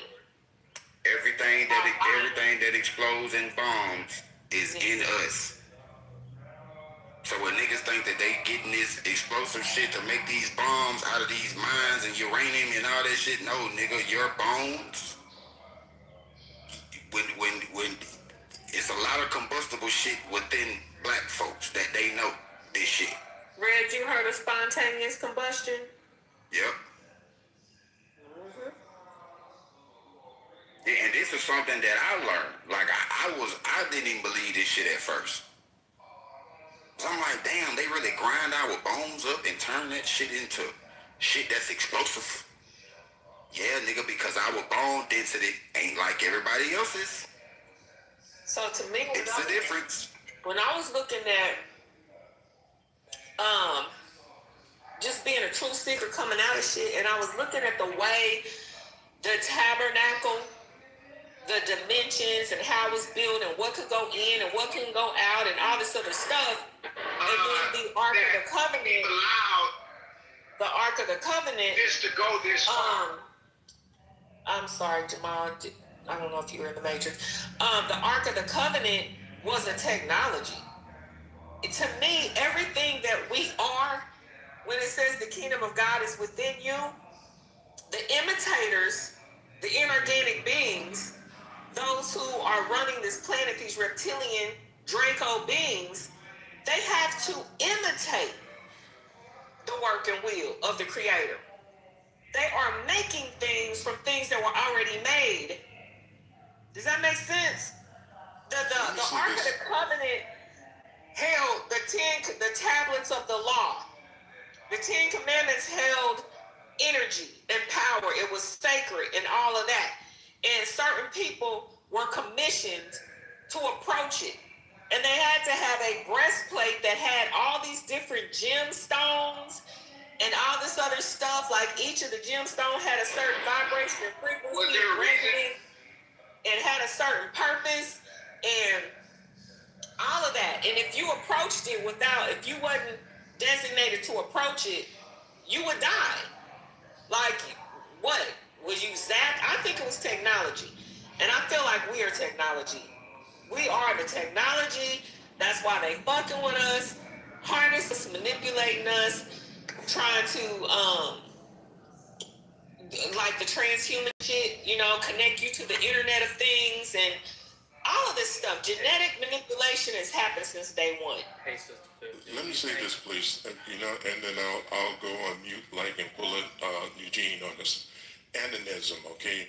And I'm reminded of a lot of stories that my mother told me, and other things like the Indians, they worship everything, okay? They gave homage to everything. When they did a kill of an animal, they prayed and they gave thanks to God, for the animal, for sustaining their life. And then I did a study on Africa, the traditional religions, okay? Most of those religions in Africa was based upon animism, okay?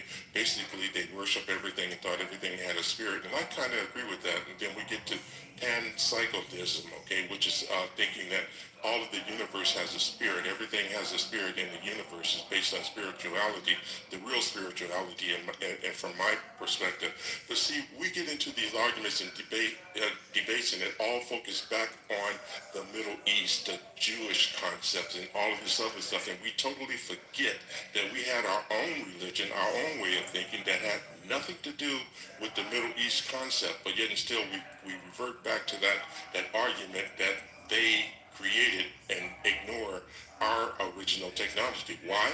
Because we don't know about it. It was never written down, so it was never passed down. It was passed down through folklore and storytellings and songs and things like that. So when they denied us our rituals, stopped us from getting around the fireplace and telling stories, and stopped us from dancing because we passed this stuff along and dance and rituals and things like that. So all of this tradition was lost to the printed text, which they were the ones that created the printing press and was able to transmit their history from generation to generation, whereas ours was passed down through generation.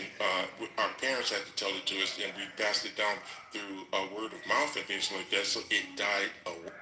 Okay, Fifth, do you think that, because I was listening to what you were saying, would it be your assessment that the reptilians are in charge, like they're running the show, control? Hell no. No, excuse me, they're not. They are, they're on the food chain. It's kind of like they have been given a role and a responsibility, and they do have some, they're just doing what they're supposed to do. Like they're getting their marching orders from the draconians. From the archons. Okay. Hold on, I'm sorry. There's so many different, no, you got it. But there's, with these terms, okay, the waters get muddy because somebody hears spiritual, somebody hears religious, and it means different things to different people. Even angels and demons and jinn and Anunnaki and all these terms, depending on where they're interchangeable. So I start studying archetypes. When Richard mentioned the animism of that spirituality, there is a most high in every pantheon. So in African spirituality is Olodumare, right? The Most High, the creator of all things, whatever. But then under him, you got, Oshun, The thing is, these lesser gods is not that they themselves were worshipped. It was just attributes and roles and responsibilities that they were given from the creator to pass down, emulate, and influence the civilization. So he's saying archons, somebody else may say inorganic beings, but it's still, they're archetypes, and they're really the same thing. So, good, Red, you got it. So look, Fifth, I'm going to give a little pushback because you got, this is the only way I'm going to say this. Because the Anunnaki and the reptilians and the archons, well, the Anunnaki and the reptilians went to war. At first, the Anunnaki was with us because this is who I think we were born from, a certain lineage of the Anunnaki. But the Anunnaki went to war with the reptilians for thousands of years, right? The archons are a parasitic race that infiltrates through, however they work their little moves.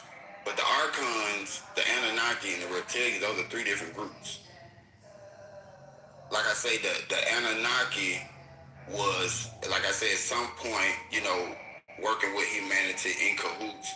But also you had reptilians that were also working with, humanity, because this is why, like I say, we have all of these depictions of said reptilians, from sculptures to pictures to drawings to carvings to stonework. They all depict the same thing. So it's, Red, quick question. What's up? Would you say that those are all physical beings, particularly the archons? You're talking about them being in a 3D physical? Well, I would say the archons are not necessarily physical. The reptilians and the Anunnaki, they are. That's why I said that the archons are kind of like, they're like a parasitic race. Like, let me give you a perfect example. Like It, the movie It? That parasite of what it is? That is an actual real being that they just put on the screen. But that parasite of what it actually is, because it actually doesn't have a actually physical form. He feeds off of fear. He feeds off of, you see what I'm saying, lower vibrational energy. Yeah. See what I'm saying? So as long as you are in that vibration, he can feed off of you. He can get to you. He can get into you. See what I'm saying? And this is what, drugs and alcohol and all that, depression, war, famine, all this shit does to the vibration of the people around the world, which allows us to be susceptible to what they call demons and lower spirits and all of that shit. Those are parasitic beings. See what I'm saying? That actually feed off of that type of energy. I agree with that. Yeah, I always understood the archons to be from the spiritual, so I just wanted to. Right. But when we talk about the Anunnaki and the reptilians, these were actually physical beings that they lived, because you had these civilizations that depicted how these beings actually looked in stone. And stone is the oldest, the longest lasting, efficient evidence that we have of the stories of civilizations.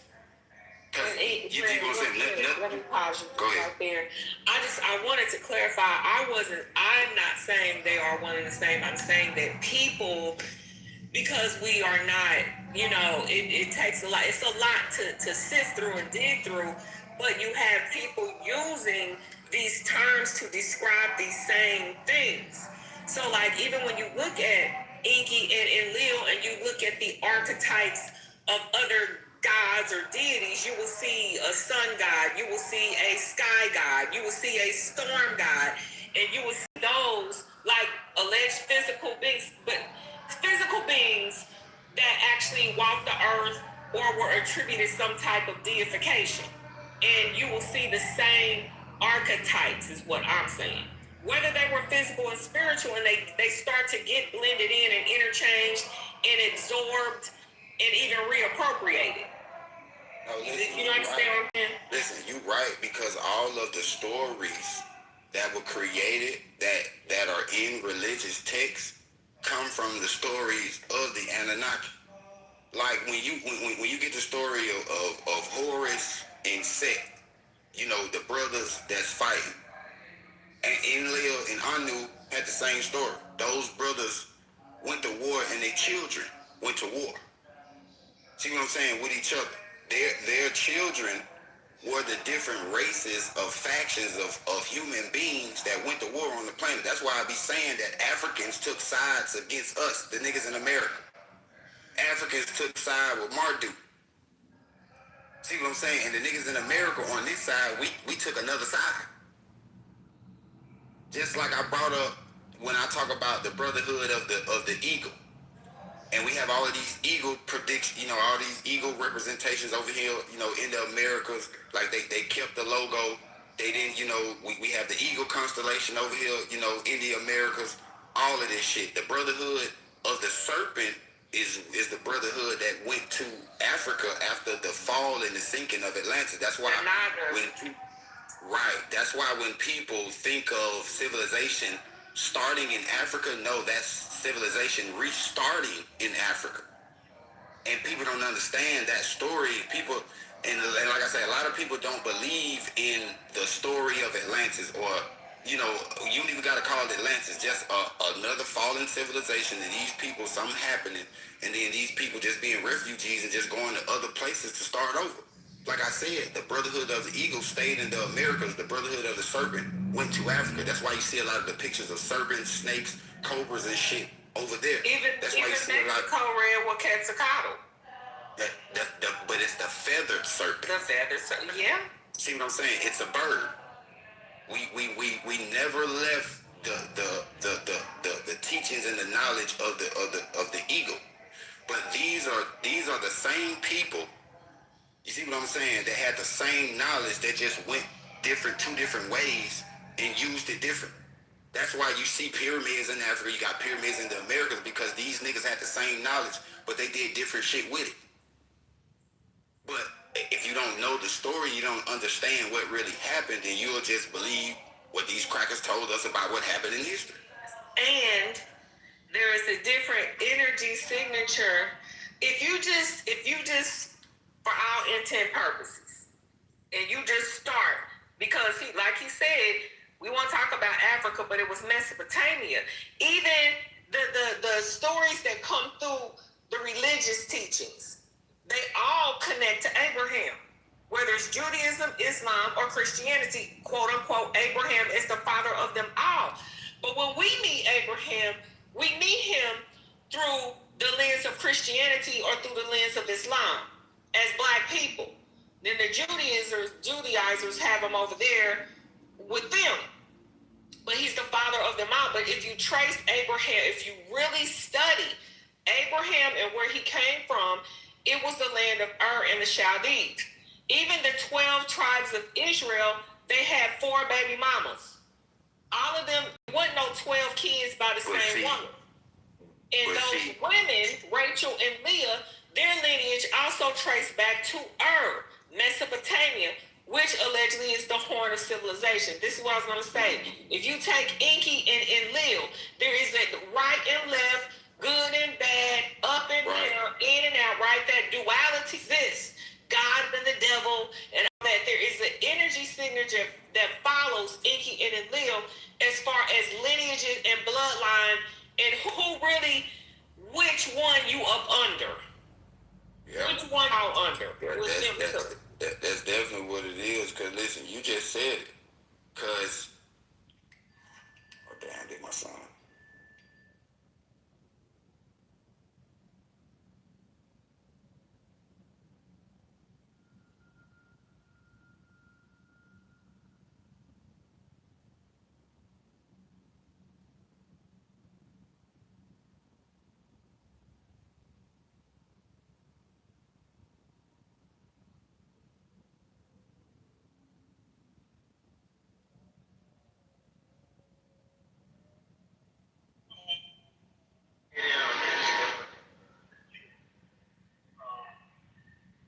I think what the other gentleman said, James, or I believe, when you look at, because you were mentioning like the religions, like the Abrahamic religion and the Jewish religion. So to realize that the whole concept of the Abrahamic religion, the concept of monotheism, of having just one God, that comes from ancient Kemet, because it comes from Pharaoh Akhenaten, who started the cult of Akhenaten, which was a monotheistic cult. And he actually introduced monotheism, and he was a sitting pharaoh over Egypt. I forgot which year it was, but yes, he did introduce that concept. And but after his reign, Egypt went back to polytheism once his reign was over. But while he was ruling, the whole temple, for it, they had priests up trained for it, and I'm not starting to believe that the story of the Exodus, right, the Hebrews and the 12 tribes and all that, that comes from ancient Egypt. I that the Hebrews who left Egypt or who were expelled from Egypt, they may have been like holdovers from the cult of Akhenaten, and then they had this cult of this one god that they wanted to worship. Okay, but they were in this polytheistic society in Egypt, so that's why they left Egypt and went and settled in, first Sinai and then later settled in Palestine. That's actually the origin of, the Hebrew religion, and then later all of the Abrahamic religion. It came. That concept came from Kemet. Even the 12 tribes, all that is from Kemet. It's from. Go read the Egyptian Book of the Dead. I'm myself just starting to get that. But that would be the origin of it. I agree with you, mister, because what the whole thing that kicked it off was let us go out into the wilderness and worship our God. Because some of the things that they were doing, like if you think about it, these polytheistic religions, they worshipped calves and these certain animals and things like that. And if I'm not mistaken, these were some of the things that were being sacrificed, and they didn't want to be in the Egyptian camp, if you will, under the close eye of Pharaoh and his folks, doing the things that they did to worship their God. But I agree with you. To me, I cannot personally escape it.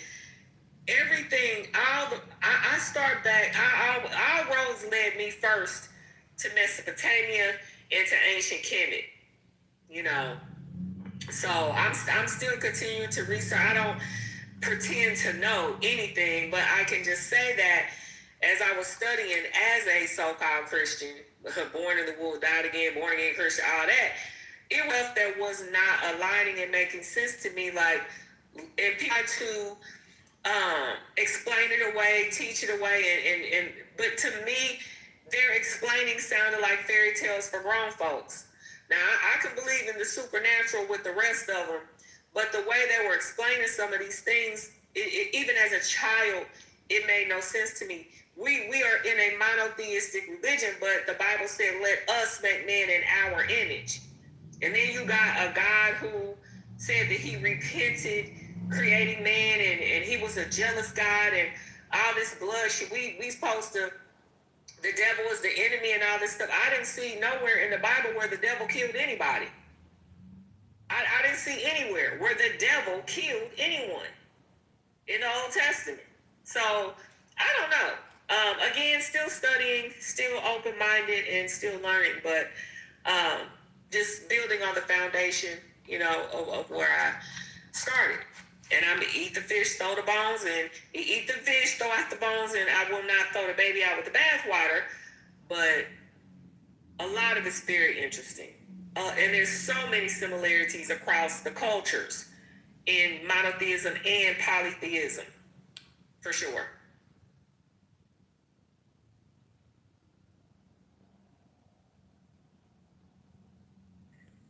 And then, did Jesus, which the letter J didn't exist until the 15th century, Yeshua, did he die on the cross or was he hung on it? It's just too much. So I agree with that. The idea or the theory that the so-called Israelites, the Hebrews that was in the land of Canaan, Israel, whatever, that they did come out of Egypt. That's kind of they had this specific name they had for those people, but I just can't remember in the moment. But I do agree with that line of thinking. I've done the research on the history of that. So when you get there, but for me, when I got to Egypt, and I'm sure I'm sure y'all know this fifth and red, but once you go to Egypt, then you get to like Atlantis, Lemuria, and some of those other names and stuff like that. And then it's also a stone, Palermo tablet or something like that, where it's Egyptian history, but they talk about how they kings before the unification of Upper and Lower Egypt with Narmer. They king list, they had written in stone, but they had a king list of like 30,000 years.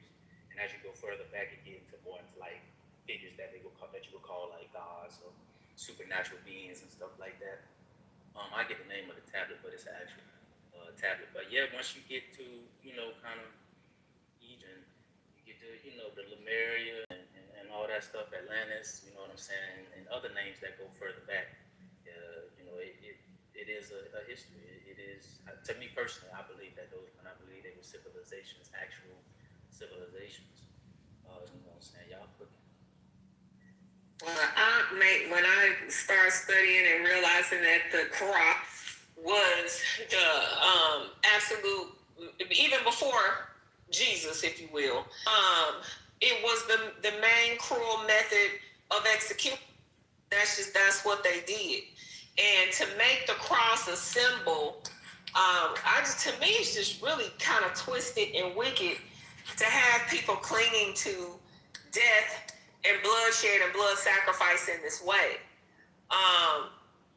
That's just me. You know what I'm saying? Like that. It's a lot. So anyway, when I start going further back to see what was there first, the Ankh is basically, the cross is a broken Ankh. And the Ankh represents life eternal and life itself. And it is a beautiful representation of the mother, the father, and the child.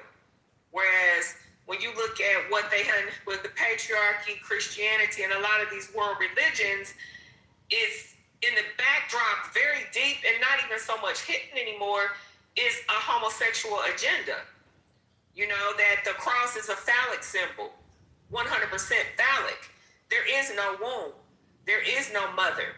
There is no, and if it's as above, so below, on earth as it is in heaven, there was a divine consort mentioned in the creation of all things. Yet, we've been pushed Father, Son, Holy Spirit, and there is no, the women are to be seen and not heard, and so many men, they ascribe to that. And it's not about being seen and not being heard. It's about the roles that we are supposed to play in creation, in co-creation, in rearing our children with integrity and love and intelligence and wisdom and knowledge and understanding what we are to put into them as a family. And to me, that cross it breaks up the truth of the family by, in the backdrop, the homosexual agenda, the crimes against the children, all of that has been done under the headline and in the name of Jesus. Burning crosses in people's yards, the KKK, all this stuff. And I don't understand how, if you research and study the origin, and I'm mostly speaking of westernized Christianity. I wasn't born in Ethiopia. I know there's an Ethiopia Bible that has all the books in it, not just the 66 that we know.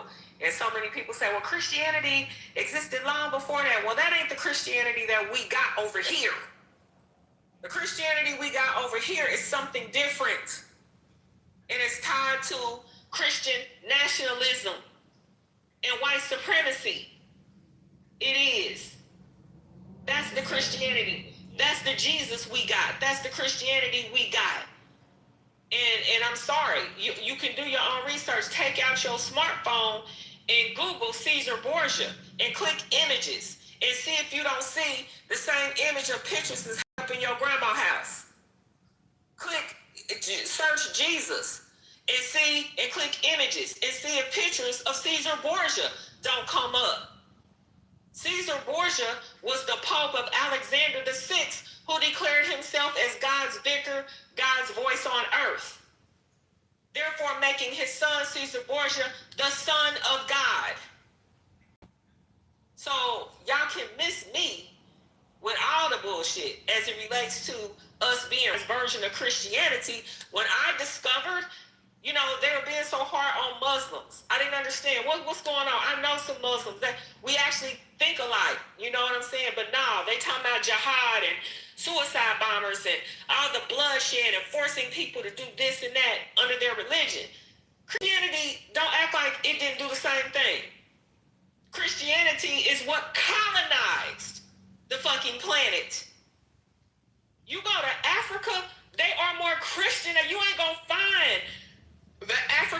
spirituality that Jerry and Mr. and those guys were talking about, and Richard were talking about. Those folks are Christian now. Christianity colonized the fucking planet. Fifth Dimension, please let me say something. I spent 2 weeks in Ghana, first time in 2021, having a good time, visiting all the and fast forward, my heart sunk and was so broken. Why? Because as we are traveling from point A to point B with our police escort and all that shit, on the back of almost every jitney bus was the same exact face of that white Jesus that my mother and my grandmother had on the walls in our project apartment. On the walls, everywhere was that same face. I say, what the fuck has happened over here? What the hell? That shit broke my heart. I was so sad. I wanted to leave, man. Come to find out, over 60% of Ghanaians are Christians. I say, how the fuck? I get it. Colonization. I get it. But Leroy, if you Google, you won't even have to put in the whole sentence. If you type in, who does the Pope pray to? Images of him kneeling down before a Black Madonna child will come up, or a Black Madonna. In Russia, they have a whole book. You can't get that book now. I bought it. It was $1,500 because I just wanted to see. Okay, I sent it back. But anyway, I was being nosy. But Russian icons. Everybody everywhere else but America knows the truth. The Russian icons, all the imagery in their cathedrals, their painted walls and all of that, and then they want to lie and say, oh, well, no, that was caused to oxidation. Oxidate your ass. Okay, but yeah. I wonder how to oxidate the skin tone, but then oxidate the color of the clothes or the background. You know what I mean? Yeah, like we oxygenated, y'all. We some oxygenated beings, okay? And then they say, why y'all need to know all of this digging up and all this confusion? Just have faith. All you're supposed to do is have faith. That's the goal of this. So all this other confusion, that's man stuff. Don't worry about none of that. Just have faith. I say, well, it's the Great Reset, man. We're going through a Great Reset, so I advise y'all to get all the knowledge y'all can, get it down, write it down, hold it down, POP, hold it down. But yeah, we're going through a reset, man. Like, this is during the times where, like, if you ever heard of the condition called the Mandela effects, this is the time they switch a lot of things, man. They switch a lot of things. They take certain things in and out of the curriculum, things that we knew that were there. They changed it up a little bit, so you just gotta stay woke, man. I mean, even in the Bible, I know a lot of people ain't Bible thumpers, but even in the Bible, it tell you at the end of the book, in Revelations, that you gotta know, things for your own. You gotta know God for your own heart, because people are gonna take in and out things and interpret them in different ways. So, just get your tools, whatever your source of life is, find it and keep it safe, because they're gonna change it up a little bit. Believe it or not, Martin Luther King said, I got to know God for myself. I heard that man say that. He said he couldn't find one night, he couldn't find something in the Bible because he was disturbed by a phone call. He said, I got to know God for myself. I took that very informative, more so than directive. I really felt a connection to that. And so this kind of talk with Ivan and Sertima, Ben Yakinen, and so many historians back in the day, they were warning us and telling us about this information. This information has always been has been put out there, especially with the brothers and sisters in New York who was going on Gary Bird's show and on WBLI on Like It Is with Gil Noble Tony Brown's journal. He would interview all of these scholars that give us this information. There used to be lots of lectures. Man, we used to go to Harlem and go to lots of lectures, listen to these brothers, man, and these scholars just teach us this stuff. That's why in Brooklyn and New York, Harlem and Brooklyn has something called a renaissance, a kind of a black negritude going on, and black people were proactive with self-love, self-empowerment, from business to nutrition to ownership and to creating systems, right? The Nation of Islam played a role in that as well, but it wasn't the only thing. Everything was kind of intersecting, right? This mindset, and same thing for Brooklyn. On 2 avenues, man, that run almost a mile long, all these different black-owned businesses, and many of these brothers and sisters came out of corporate America, right? And they used the corporate America to establish the system, but when we interact with each other, we bought from each other, we ate from each other, we shared with each other. And these were people from the Caribbean, people born in New York, people of Southern descent. All these people had one thing in mind, is that they had an awakening. A fucking awakening. There was Mashoud.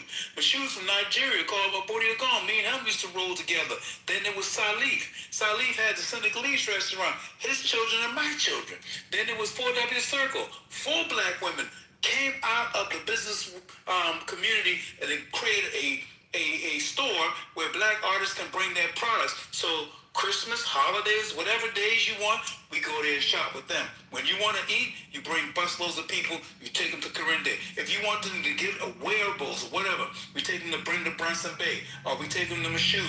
And this is what was happening during the 80s. It was an unspoken, renaissance that was thriving and happened all up and down. And then when you go further down to Bedford-Stuyvesant, then you had brothers from the Urasasa school, right? These were actual educators, right? Establishing organic stores. Then you had Queen Afu of Heal Thyself, bringing you the Kemetic teachings and healing your whole body through Kemetic teachings. And then we had what's the other? Then we had the African Street Festival, which was the Boys and Girls High School, right? The first black high school in Brooklyn, right? Still there. And on the fields of that high school, 7 days, was it once a year, brothers and sisters from all over the globe bring their wares and their products. And on the field and on the court, we set up. And we set up for 7 days, no cops, no police. We police ourselves, and it was nothing but love, interaction, and connection. It was beautiful, right? And it was all culture, knowledge, self-empowerment. Everything y'all talking about, I experienced, man. It was amazing,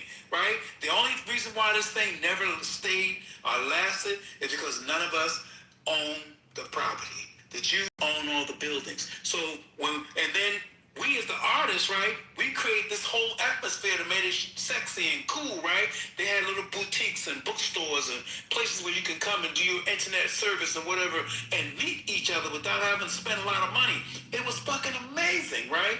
So what they started doing, they realized, okay, gentrification time. So they started, and when we tried to buy the building, the taxes and the cost was so fucking high that we had to get the fuck up out of there. So now, my house, I had a brownstone on DeKalb Avenue, across street from Fort Greene Park. On the other side of the park, Spike Lee's family had their house. I kid you not, soon after gentrification came in, people were calling the police on Spike Lee's father, who was a jazz pianist, practicing. They called the police on me. I'm in the hammock in the backyard in between paintings, and they call the police on me talking about they hear my music. My music was jazz and low vibration and low energy reggae music. Not vibration, low, just soft vibration, not low in terms of negative. And my shit, I couldn't believe the police, after 13 years, the police started knocking on my fucking doors, man. So they colonized our ass out of there. To this very day, our history is gone.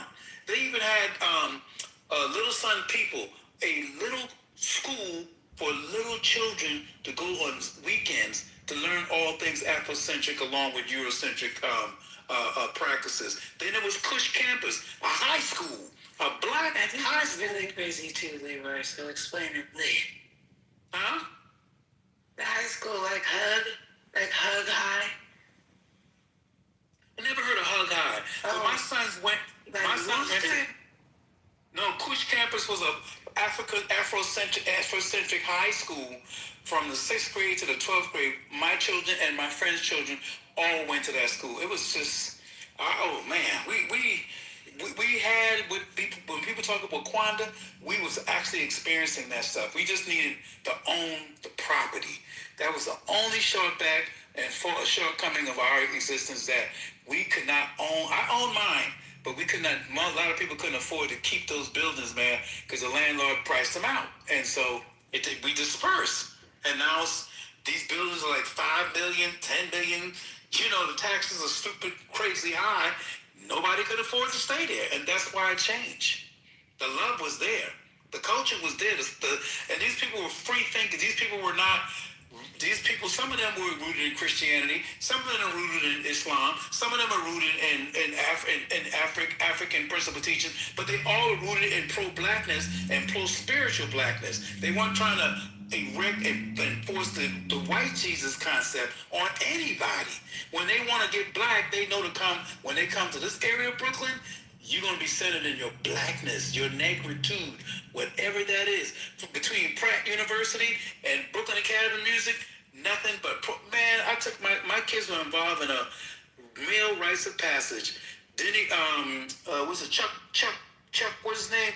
He's a director of BAM, and he used to go to Africa and learn all things for different tribes. So he came back with a male rites of passage, and they gave him a grant money. He came back, and I used to be friends with this African dance companies, with a lot of them, and they would come to BAM and perform these dances before the audience. Well, he had us participate with our sons in a male rites of passage. 5 days it took us to plan, right? And we had to go there and stay there all day, and then we knew that it was our choice. We had to learn dances and all of the steps. We did everything. It was the most amazing. I have 2 sons then. I mean, 2 sons old enough to participate. My friend had 1 son, and we was on stage before an audience. People, we were not performing. We were actually participating in a male rites of passion the day before. He had invited a lot of people from the community to come out and stand out front. And he brought us outside the day before and said, you see these people? These are your community. You're responsible for these people. And he turned to the community and said, see these children? These are your children. And you're responsible for the children. Then we went back in for the continued ceremony. The kids had to bring, we had to bring them new underwears, right? So part of the thing was take their underwears from them as a boy, give them the new underwears and let them know they're a man. Then the following day, we don't see our kids, right? Then that night, the show opens, the drums start beating, and then we perform the ceremony, and then we dance to the drums, and before you know it, now our children and our boys are males. Our rights have come in to become men. It was so powerful to have a story like that to live, to tell. Phew. I wish everybody could have experienced that. That was community, culture, power of the human spirit. Our minds were centered in the very things that we're talking about. Nobody was promoting and pushing Christianity as the goal. It was about knowing thyself through food, diet, community, and entrepreneurs. Man, shit. They broke that shit up by making so we couldn't afford that neighborhood. And that's how it ended. Sorry about that. I wasn't.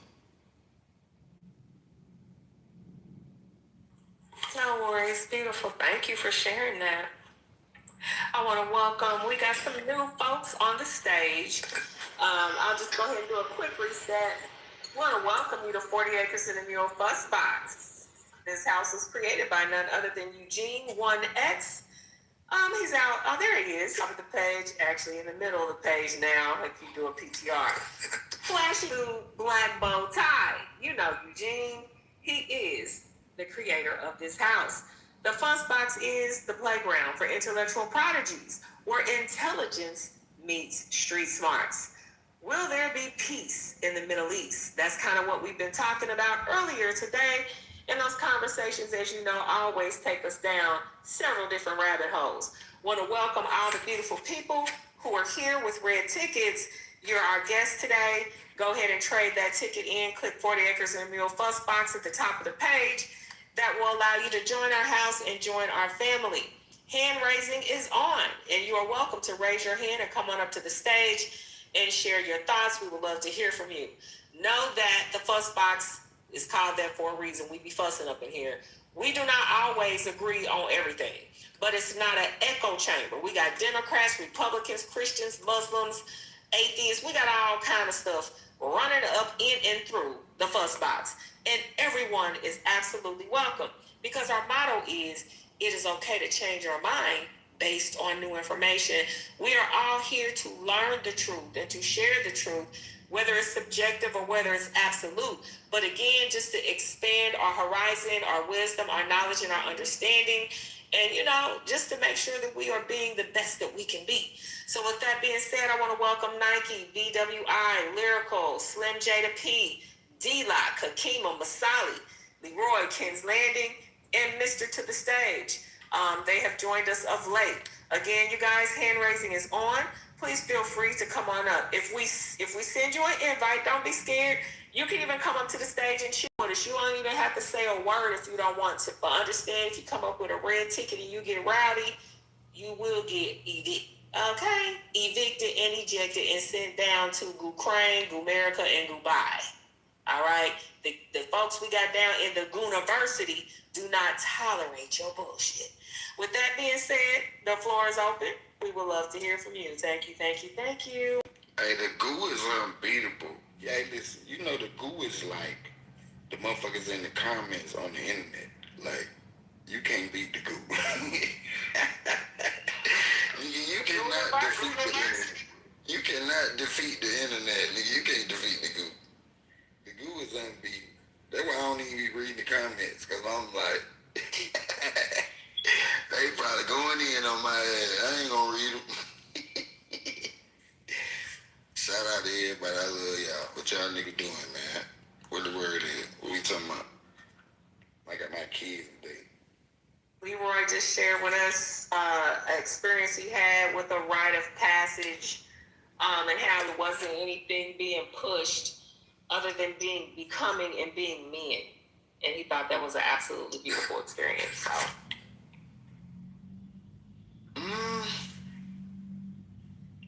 I don't even know when. Shit, man, I ain't even gonna say. You know what? I'm gonna just be real. I think I became a man.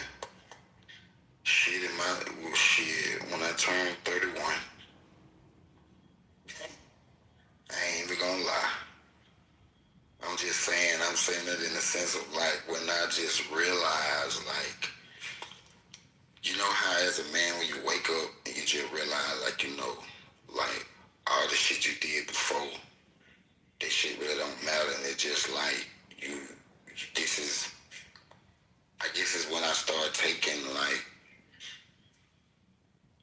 responsibility seriously, I'ma say. Cause it's just like before then, man, it was like, shit, man, fuck this, you know, I ain't really give a fuck about shit, but then it's just like, you know, when I had to really wake up, realize and revise and change a lot of shit and sacrifice a lot of shit and give up a lot of shit, it became of me that, like, you know, I'm becoming a different person. I guess this is what becoming a man feels like. You know, I guess this is what this is.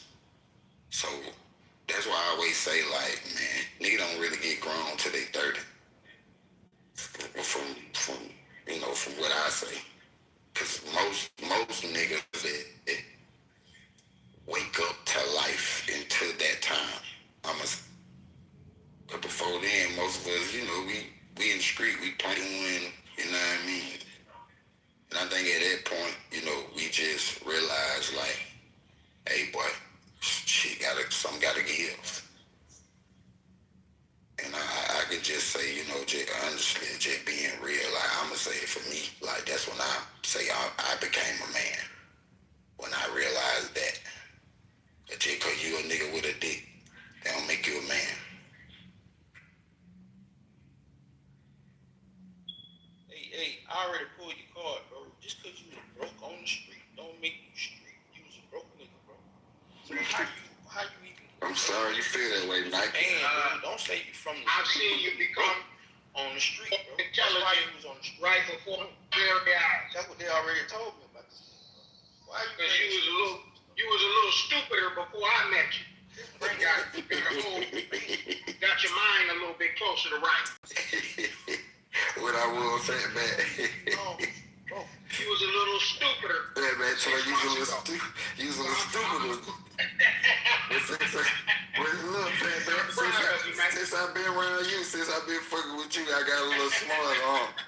I hear that, my nigga. I ain't mad at you. You been getting shit. You the motherfucker. I can't front. I can't front. You know all types of trivia and shit that I think to myself, how the fuck did this nigga know that? I say that to myself often as I listen. In the cool of the day, in the cool of the day. In the cool of the day, Jamal ponders. For real. I told somebody last night, like, I'm the craziest shit. I don't know a lot of shit. I just know a little bit about shit. I'm from Crenshaw Mafia. He be YouTubing like a motherfucker. You in a lot of YouTube, and you live on YouTube. But I live on it. You're not. You're getting better. You're getting better. I'm getting a little less stupid or fat back. That nigga said you were stupider 6 months ago. Hey, boy, remember that boy that showed us a picture of what he looked like? Oh my goodness. But fat back had so much hair on that stuff, boy had a chill. Black Jesus, what did you do, my nigga? What that boy had came up out that shirt, boy. Oh my Lord. Listen, man. Ain't nobody else gonna say nothing about my nigga. Jamal had came up out that shirt. Boy, Jamal, you a good sport for that, boy. We had a good laugh. That was it. Yeah, Good laugh. he gonna forever be my partner for that. I don't give a fuck with him. Hey, we had a good laugh, boy. We had a good laugh. Yeah, hey, that was a good night, though. That was a good night, though. I ain't gonna lie. He had fun that night. With Pedro, you remember? I mean, I'm glad at the end of the day. It was. Nah, it was all of us. It was Melissa, it was Erica, Michelle, Phil, you, boy, that shit was Fatback, I Am was in here. Everybody was in here. Boy, that was hilarious. Man, we was there about 3 hours straight, bro. Yeah, but I told that was a good one. I'm talking about, we was laughing the whole time. Even Fatback couldn't help it but laugh. He was just, he couldn't help but laugh. He couldn't help but laugh. That's ridiculous. We had fun. Rolling back there, I was rolling. I ain't gonna lie. Life, their life, man. I want to grab mine laughing like y'all is crazy. Do you remember that? Not the world. They supposed to be going to World War III. I'm still laughing. I don't give a fuck. Pedro, do you remember that time we were talking and you was talking about strapping the slave up on the tree? Oh yeah. I told that nigga, I beat that nigga right now to the pole. Wait, to the pole. It's some good niggas in this room right now to the pole. I couldn't wait to own to the pole. That nigga, that's who that was. Total pole. That nigga talking about some rashes on them niggas. That nigga talking about some. That nigga talking about I put some of you niggas on the plantation right now. Hey, total pole. Some of these niggas kids been working really with some lashes. He kept saying, look, I couldn't figure out who the fuck that was. Definitely. Hey, I'm gonna have some of these niggas kids picking cotton. Boy, hey, listen. Hey, what? Hey, I thought that was slavery illegal. I thought that was done. That was saying that. I was like, who kept saying that? I was like, but who kept saying that? They don't own niggas. I would beat the shit out of some of these niggas. Boy. I put that whip to y'all niggas. Wow. Nike. What the niggas? He one of them niggas. I'm just keeping people. Y'all should be locked the fuck up. Somebody trying to say something. Hold on, Nike. That's what I'm saying. Shut up, nigga. You gay as fuck. Somebody trying to say something like, hold on. Slim Jada P. Hey, Slim, Madam P would like to speak. She's trying to say something. New quiet voice. Let's... So, right, if I really was Nike, how do I sell the sentence to Nike after just killing the president then? Oh my goodness. See, them two niggas right there, Nike What? and Slim, I would beat the shit out of them niggas. And hey, listen, we can't let them niggas procreate. Them two niggas, we can't have no crazy nigga babies out there. I would beat them and they'll be relegated to the field. You just said them. Them niggas, listen, them niggas ain't coming out the field. Hey, listen, Ray, them two niggas, they ain't not coming out the field. Now, we can't sell them because they ain't gonna be worth nothing. We gotta just work them niggas till they die. No, we work them niggas. We gonna work them niggas till they die. They gonna be worth half the value. They gonna be worth something. They ain't worth the bucket of cotton they picking in. No, they man. get some for them. No, man, we gonna get nothing for them. We gonna mess up our reputation. I'm gonna get 2 for 1. No, man. I'm gonna sell their ass for some equipment. I'ma use it. Listen, no. Trade their ass for some equipment. Listen. I'm gonna wait till I go into town and I'm gonna use them as a stool. Yeah, I'm gonna use them as a stool. Yeah, I'm gonna wait till we go in town. I'm gonna just use them as a stool. They'll tell Nike to stoop down, nigga. But hold up, stoop down. Hey, Erica, What you say? are the moderators present? Erica, you there? I see you on the car. Flawless, are you there? Stoop down. Eugene, are you there? I'm all right. Because guess what? I'm not. I'm about to be out. I got to set my little Apple Watch came, so I need to make sure y'all on deck because I'm out. Okay. Hey, the vice principal is on deck. Hey, Michelle, we gonna tell them niggas stoop down, nigga, get down. I get. Listen, now y'all can't have Michelle or Eric or Flawless, but y'all can have Nike and what's the girl named Slim J? She ugly, but she sure do work good. You can't have the 3 up top now. What you talking about? What you saying my name for though? Yeah, you can't have the 3 up top. Bend down. What you talking about? Bend down. And Red, that nigga there. You from Crenshaw? You Crenshaw? You talking this? I'm gonna put them lashes to your back, boy. I'm gonna put them lashes to your back, nigga. You gonna put what on my back? Them lashes, nigga. He gonna get 30 lashes. Yeah, nigga. For talking back. For talking back. hey, and he over there attempting to read. He talking about how to speak this lady. This thing nigga talking about how to Where speak Reed this lady. lashes at? When he told you he gonna give you some head. We got them on replay. Yeah, Bro, like why?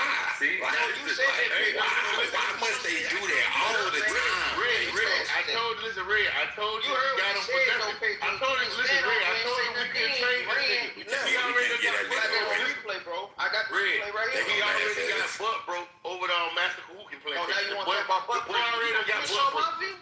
Yeah, the boy already got broke. They get back with broke back mouth. Yeah, he got dick on.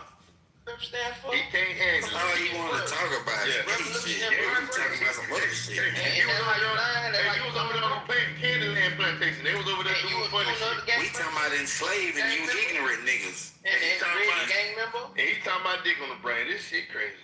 I'm on what Sean on now. I see what he talking about. Making money off these miserable niggas. Yeah, listen, you gotta join. Listen. I'm gonna make me some money off these miserable niggas. I love y'all boys. Y'all always talking about that time in the niggas. Gang members trying to reach. I'm past that shit. No, you're not. You a gang member. I'm gonna enslave these niggas. That's what I'm talking about. I'm gonna make some. I figure that you sound like a figure. Put these niggas to work. That's what I'm talking about. Listen, I live my whole life. To work. That's why I live my whole life, y'all. I appreciate you saying that, bro. My family, they full of people in fraternities, sororities, the Masons, the Eastern Star. My family, there's some badges over there too. I figured that. Yeah. Slave owners. I ain't got no family. I was going against my family, trying to see the better good. Now I see why they said fuck them niggas. Yeah, but you trying to put us back on the plantation. You gonna have the white man. Damn right. No, not us. Just niggas like you. No, Red. Not us. Just niggas like you. No, you gay. Shut up, gay ass. Niggas like you. Yeah, bro. You tripping. That's too much. You trying to put us. No. He talking about us. Just niggas like you. What tried? Tried. Talking about us. No, tried, nigga. Get up off the thing and put us back in the physically put us back on the cotton field, nigga. We gonna come get you. You ain't your family. You can't pick no cotton on my field. I'ma have you over there. No.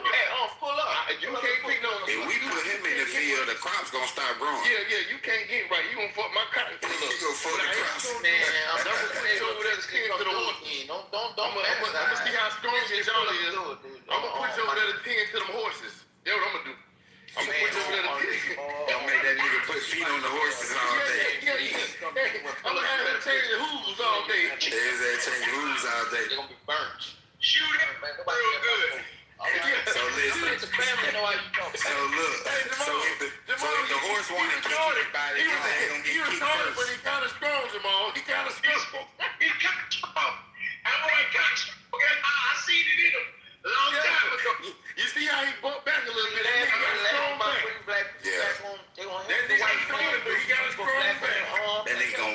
That nigga gonna milk the horses. He gonna put that nigga on horse duty. He gonna milk the horses. You know the boy, uncle and mama, they siblings. You know the boy, mama and uncle siblings, right?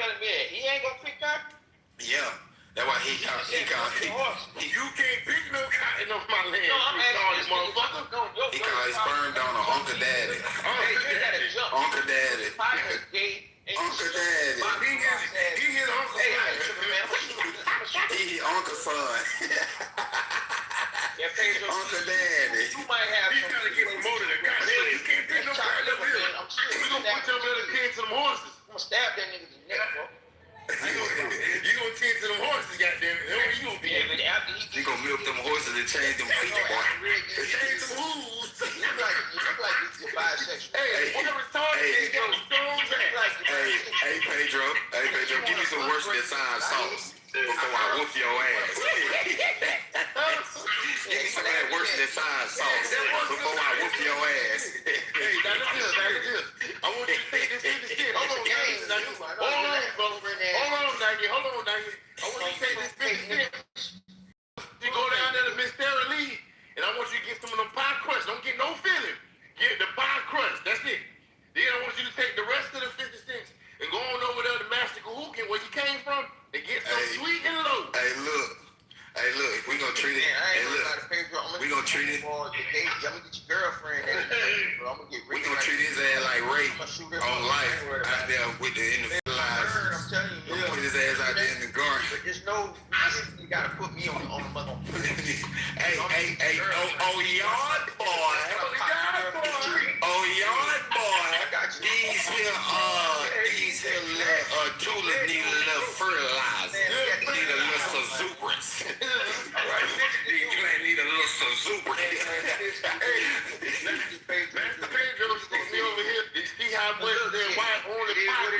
Oh, yard boy. Man, you in my hood. Hey, boy, every time you come in there, boy, that's your name, boy. Yard boy. Oh, yard boy. Pedro, he say God damn, he's my these plants over here need a little fertilizer. This is a training. That's why the other people told you it's for cheap. Now they need a little exuberance. Hold on, Red. Now listen, I gotta talk to him. I gotta have a heart with the nigga. See, that's why the other people told you. They told you it's for cheap. Listen. Now listen. That's why the other people told you for cheap. Now listen here. I need you to go in town. Take this 50 cents and go on over there and get pie crust. No filling. Go get the pie crust. Now when you get that pie crust, you gotta walk across the street, take 50 paces. The Master Kahookin plantation. That's where your mama and them come from. I want you to get some bread ends. No bread filling, bread ends. I want you to get the ends of the bread. It's the county known as Rancho Cucamonga now. And when you come off there, you gonna go over yonder, the totem pole. Now, totem pole, I own totem pole. Listen, hold on now. I own totem pole your auntie now. Now, when you get over there, you see your auntie on totem pole land. You ask them. I own totem pole your auntie. Yeah, I own totem pole your auntie. So when you go over there by your auntie, you owe me an auntie, nigga. I own totem pole the boy auntie. The boy auntie fine in the bit. Boy, he can pass. He passed for white too. Sharp one too. Boy, listen here.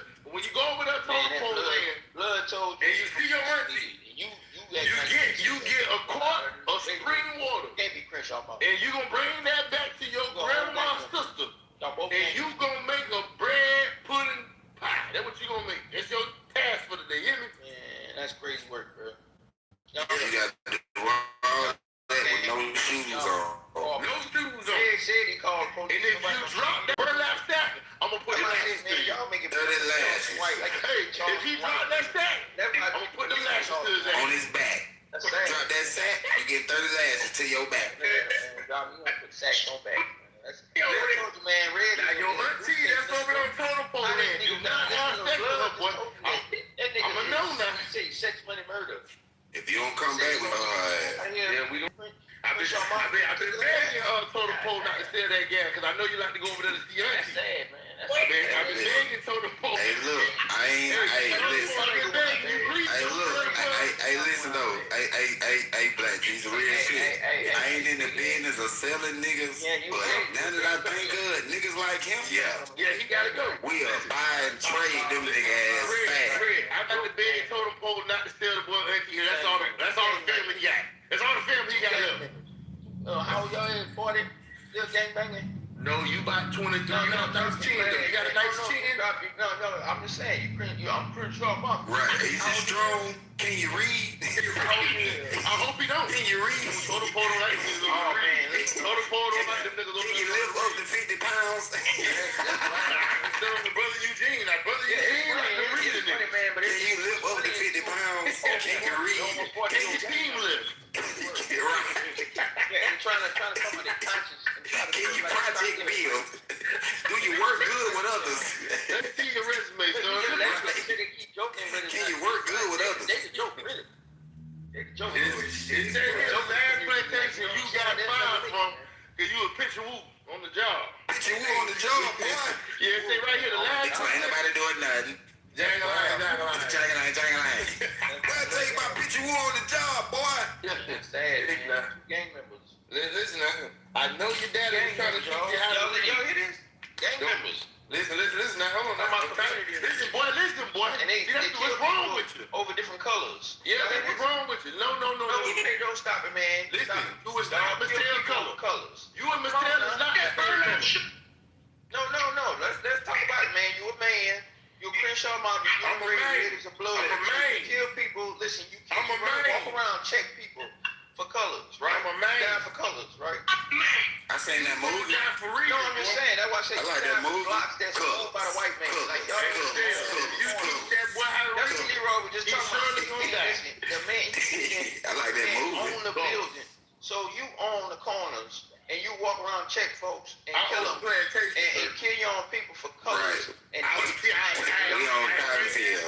Look, he trying to No, kill that's my my head. head. So you I would strain your ass so no, up. what's putting in work? I would We on strain cotton your ass, field. right? Hey, listen, boy, I got a new piece of rope. I just bought red. You shoot. I just got a, hey, listen. I just got this Hey, look. rope from red to Hey, look. Hey, Pedro, listen. We ain't even gonna hang him. We just want to get him we just want to get him rope burn. We don't even want to hang him. We just want to get him rope burn.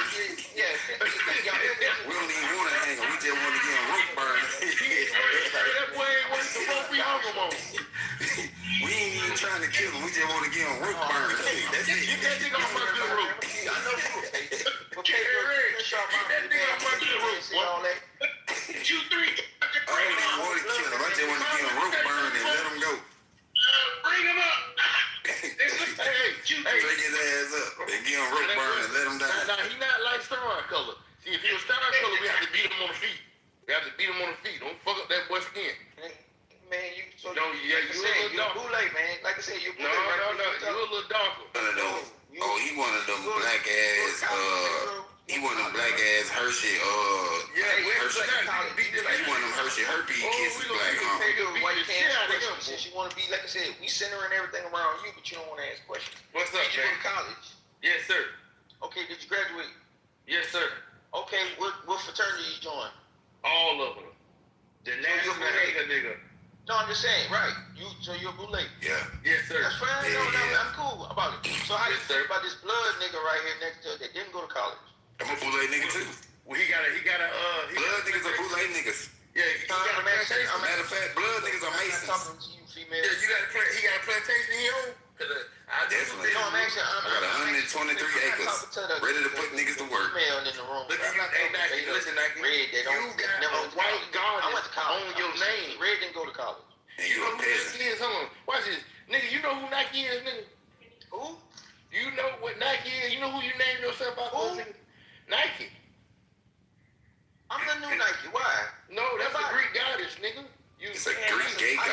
dumbass. See, I knew the nigga didn't, man. I It's a knew Greek what gay you goddess. wait.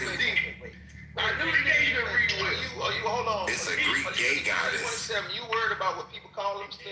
Hermes is a Greek gay goddess. I'm asking you a question on Pedro. And he got bought in Because that's who Nike is. Nike is Hermes. You worried about what? Hey, you know, Hermes is a Greek gay goddess. And you worried about this? It's Bartholomew.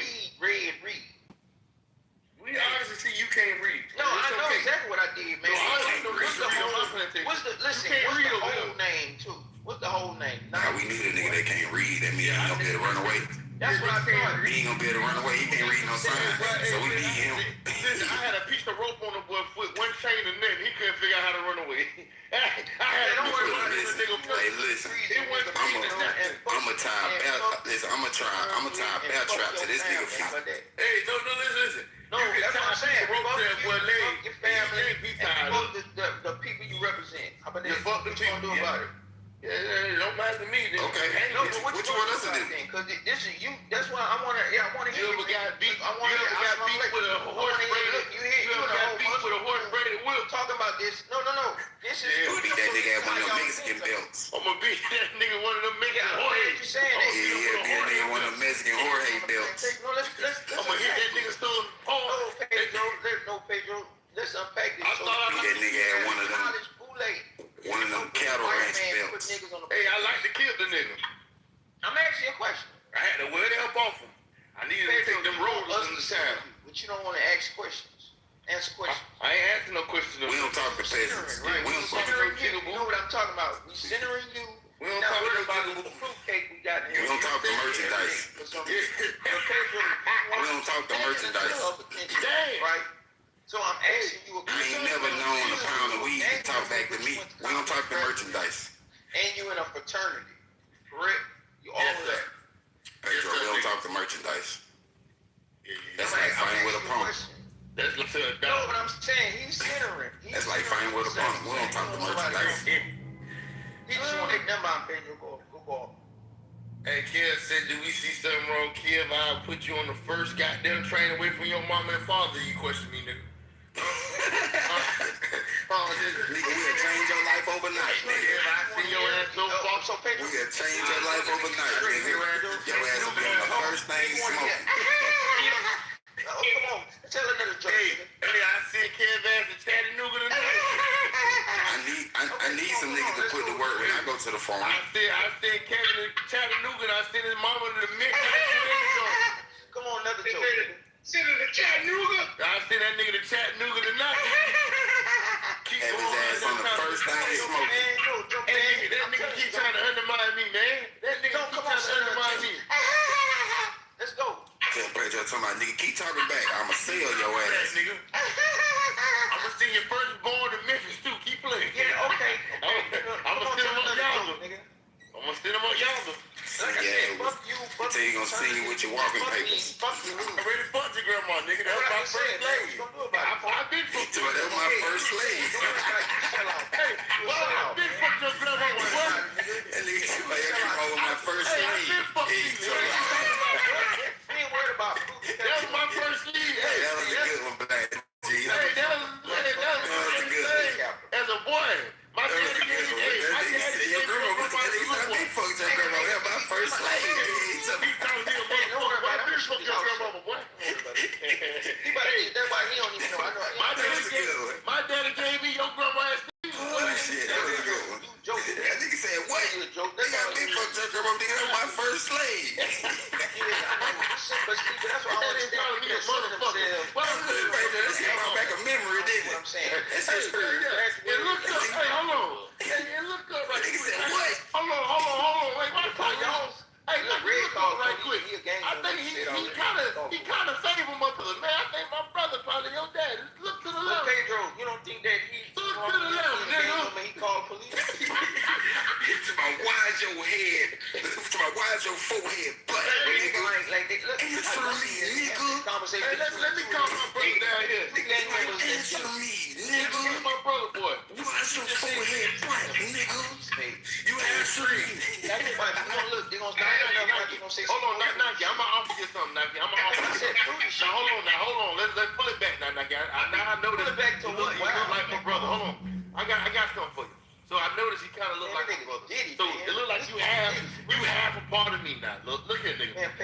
you got two choices. Hold on, I don't see how you. Now, seeing my brother know. That's why you're paying for took your mother. Hold on, now listen, nigga. Listen, Y'all paying for this out. That's why. Now listen, I'm gonna give you $2 to go in town. Man, I can't believe you paying. Now, But this nigga Nike ain't got no friends. No. He kind of look like my brother. Well, No, I'm talking about. Listen, no, I'm talking about on his profile. This nigga ain't got no friends. Yeah, he a newcomer to the plantation. Hold on, he kind of look like my brother though. Hold on, look to the left. So if they're gone and y'all just gonna cut up because she gone. Hey, Erica, that look like my brother's boy right there. Yeah, but paying money. Okay, Erica, we start Erica. We start Erica. We sorry, Erica. Okay, we gonna stop. Be sorry. See what I'm saying, Erica? See what I'm saying, Erica? We start Erica. Y'all trying to start Erica. He look like his brother.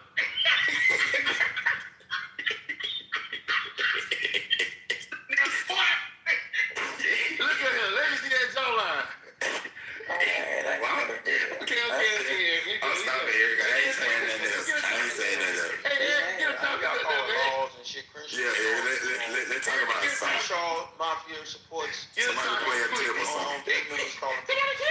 That's all right. Play something, Eric, please. No. Please. Eric, I feel it deep down inside right here. I can keep going. Crenshaw Mafia support. People calling them. Other gang members calling. Now listen here. I had light skin Eric and I said you know. Crenshaw Mafia supports that. Now Eric, going back in the house. See, I had Eric come outside and try to save your black ass. Eric, take your red ass inside and let this nigga get beat. Cause I ain't saying that to Eric go back in the house.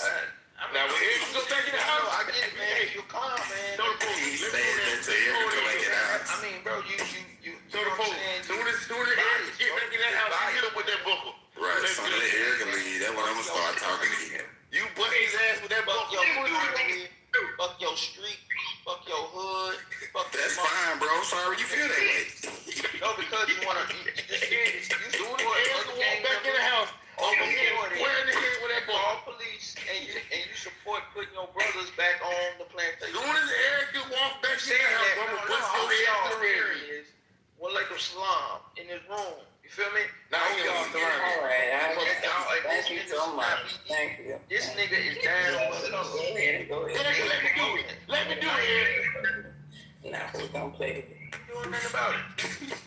Let me do it, Eric. Let me have him. Search of frozen ancient dirt. Now a team of scientists have sequenced the oldest DNA ever recovered. So one of the best places to look for any ancient DNA is ground that's been continuously frozen. Deep beneath miles of crushing white silence, Greenland is hiding secrets it was never meant to give back. For eons, ice acted like a massive vault, locking away ancient biological blueprints and jagged geological scars. But that vault is finally cracking open.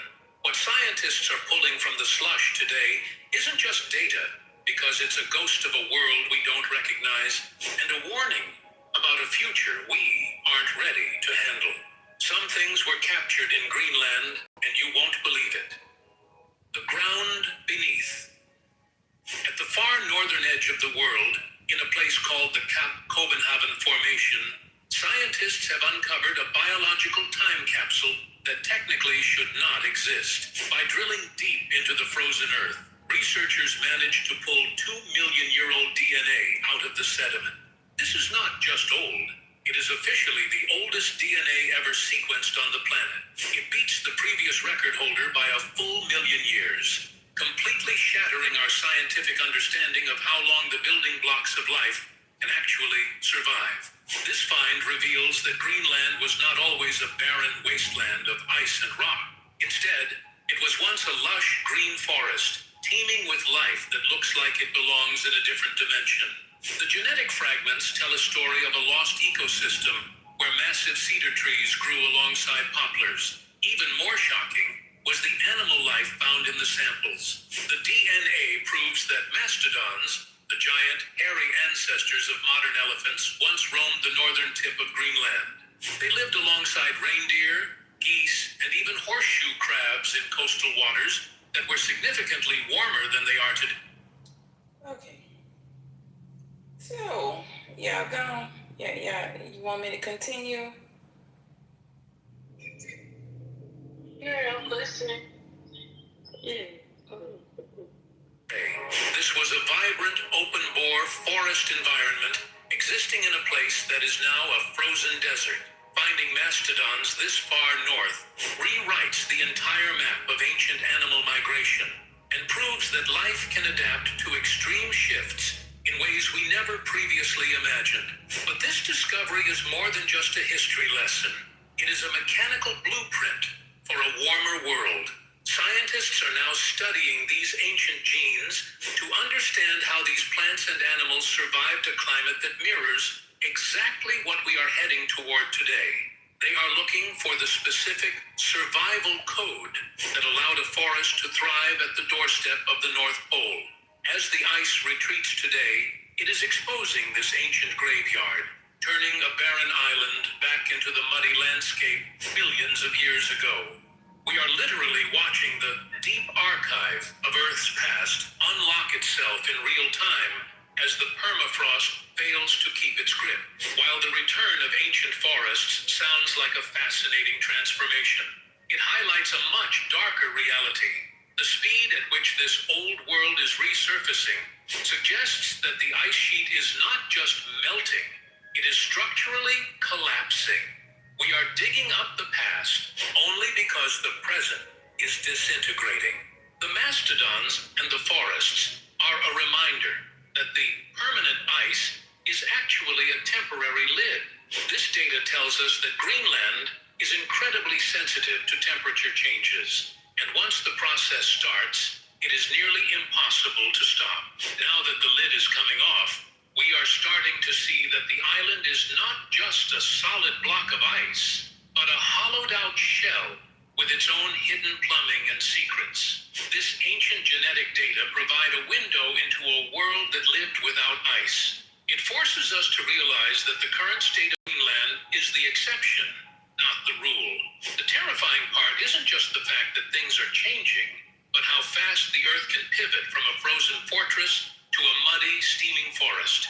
As the frost thaws, the very ground beneath the scientists' feet is giving up secrets that have been silent for 2 million years. Is it possible that the biggest threat isn't what is trapped in the dirt, but the massive, invisible forces moving beneath the ice itself? See which colleges offer $25,000 in automatic merit scholarships to students with a 3.0 GPA.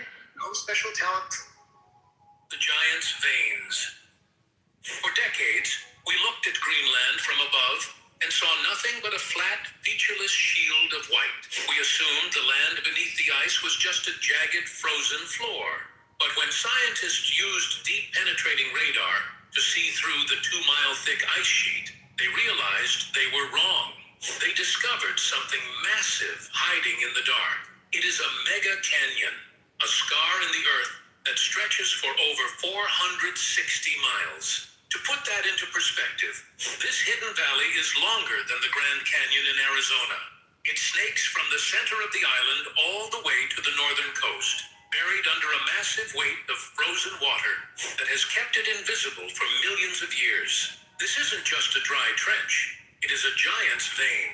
Scientists believe this canyon acts as a subterranean highway for meltwater. As the surface of the ice warms, water doesn't just sit there.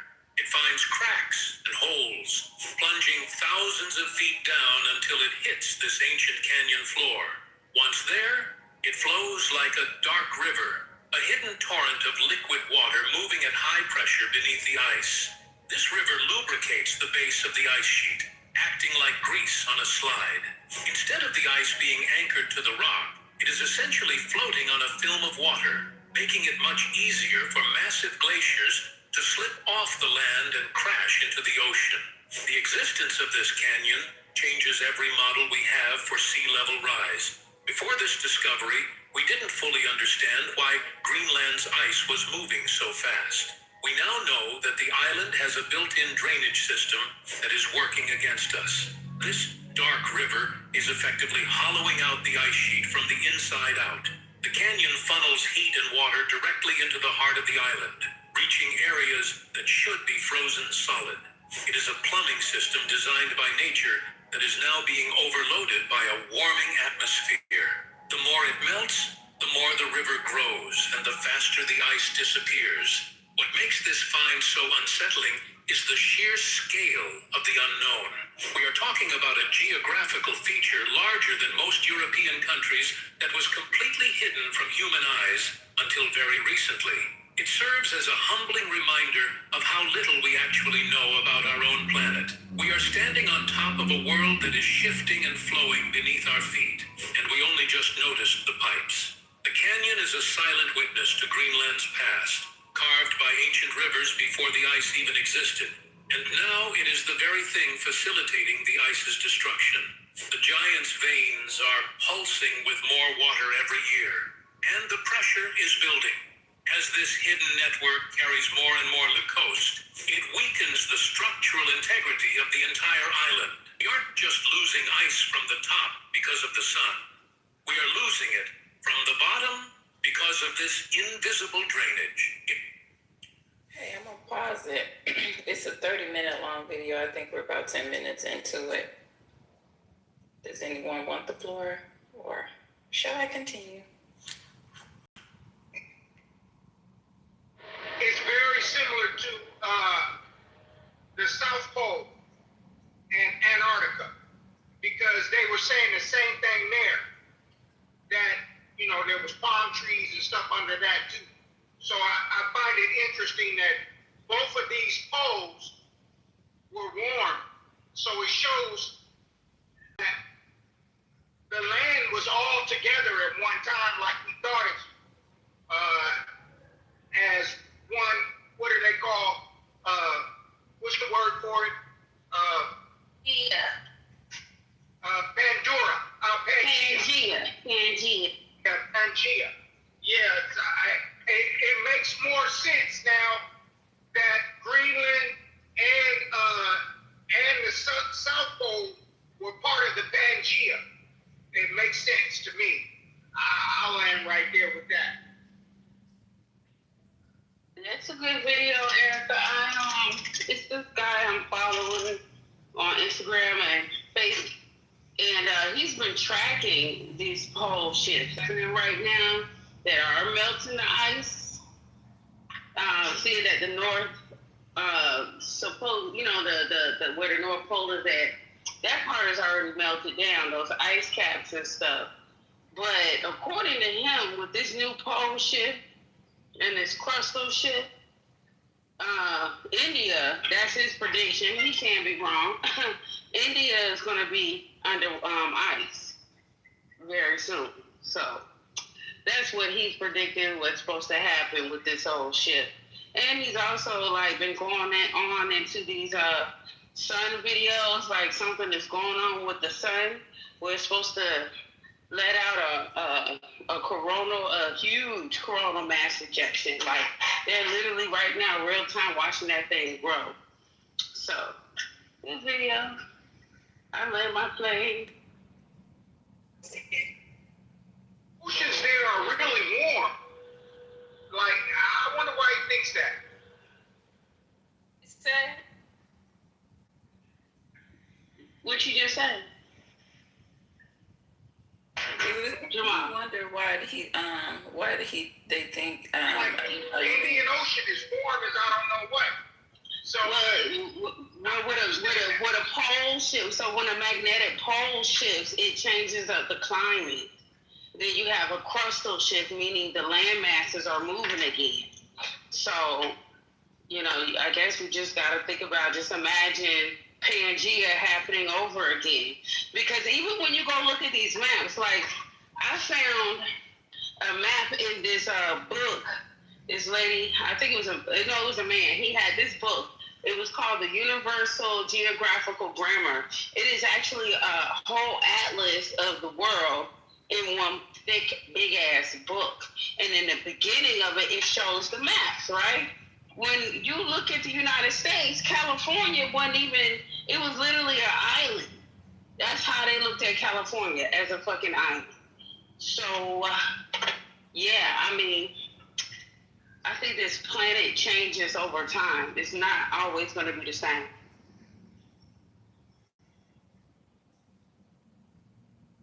Yeah, and You know what? And it makes you question again that when people keep on trying to say where life began, this is another example of why you should always question information. I'm gonna go back to, because clearly they haven't been able to research and do their scientific research over here on this planet to see all the life that lived here. I guess they just automatically assumed because it was frozen, this couldn't be the sea. So I'm gonna go ahead and play it back if nobody else wants the mic.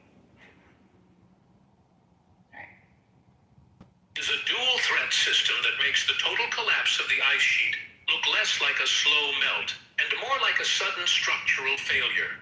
If the canyon is the highway, the water is the vehicle, and it is heading straight for the sea. But as massive as these physical structures are, they are still just rock and water. What happens when the things hiding in the ice are actually alive? The microbial vault. While the massive physical structures of Greenland are enough to rewrite our understanding of the planet, the smallest inhabitants of the ice might be the ones with the sharpest teeth. For decades, the scientific community viewed the Greenland ice sheet as a sterile, frozen desert, a place too hostile for anything to survive. But recent breakthroughs have shattered this myth, revealing that the ice is actually a living, breathing microbial vault. Scientists have discovered giant viruses thriving on the surface of the ice sheet for the first time.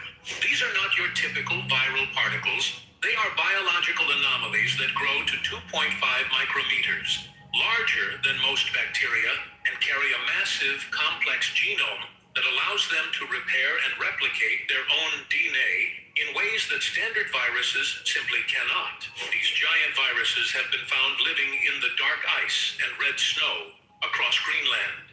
They aren't just dormant leftovers from the past. Researchers used mRNA analysis to prove they are active and functional today. Researchers believe these viruses play a critical role in the island's ecosystem by infecting the blooms of snow algae that turn the ice dark.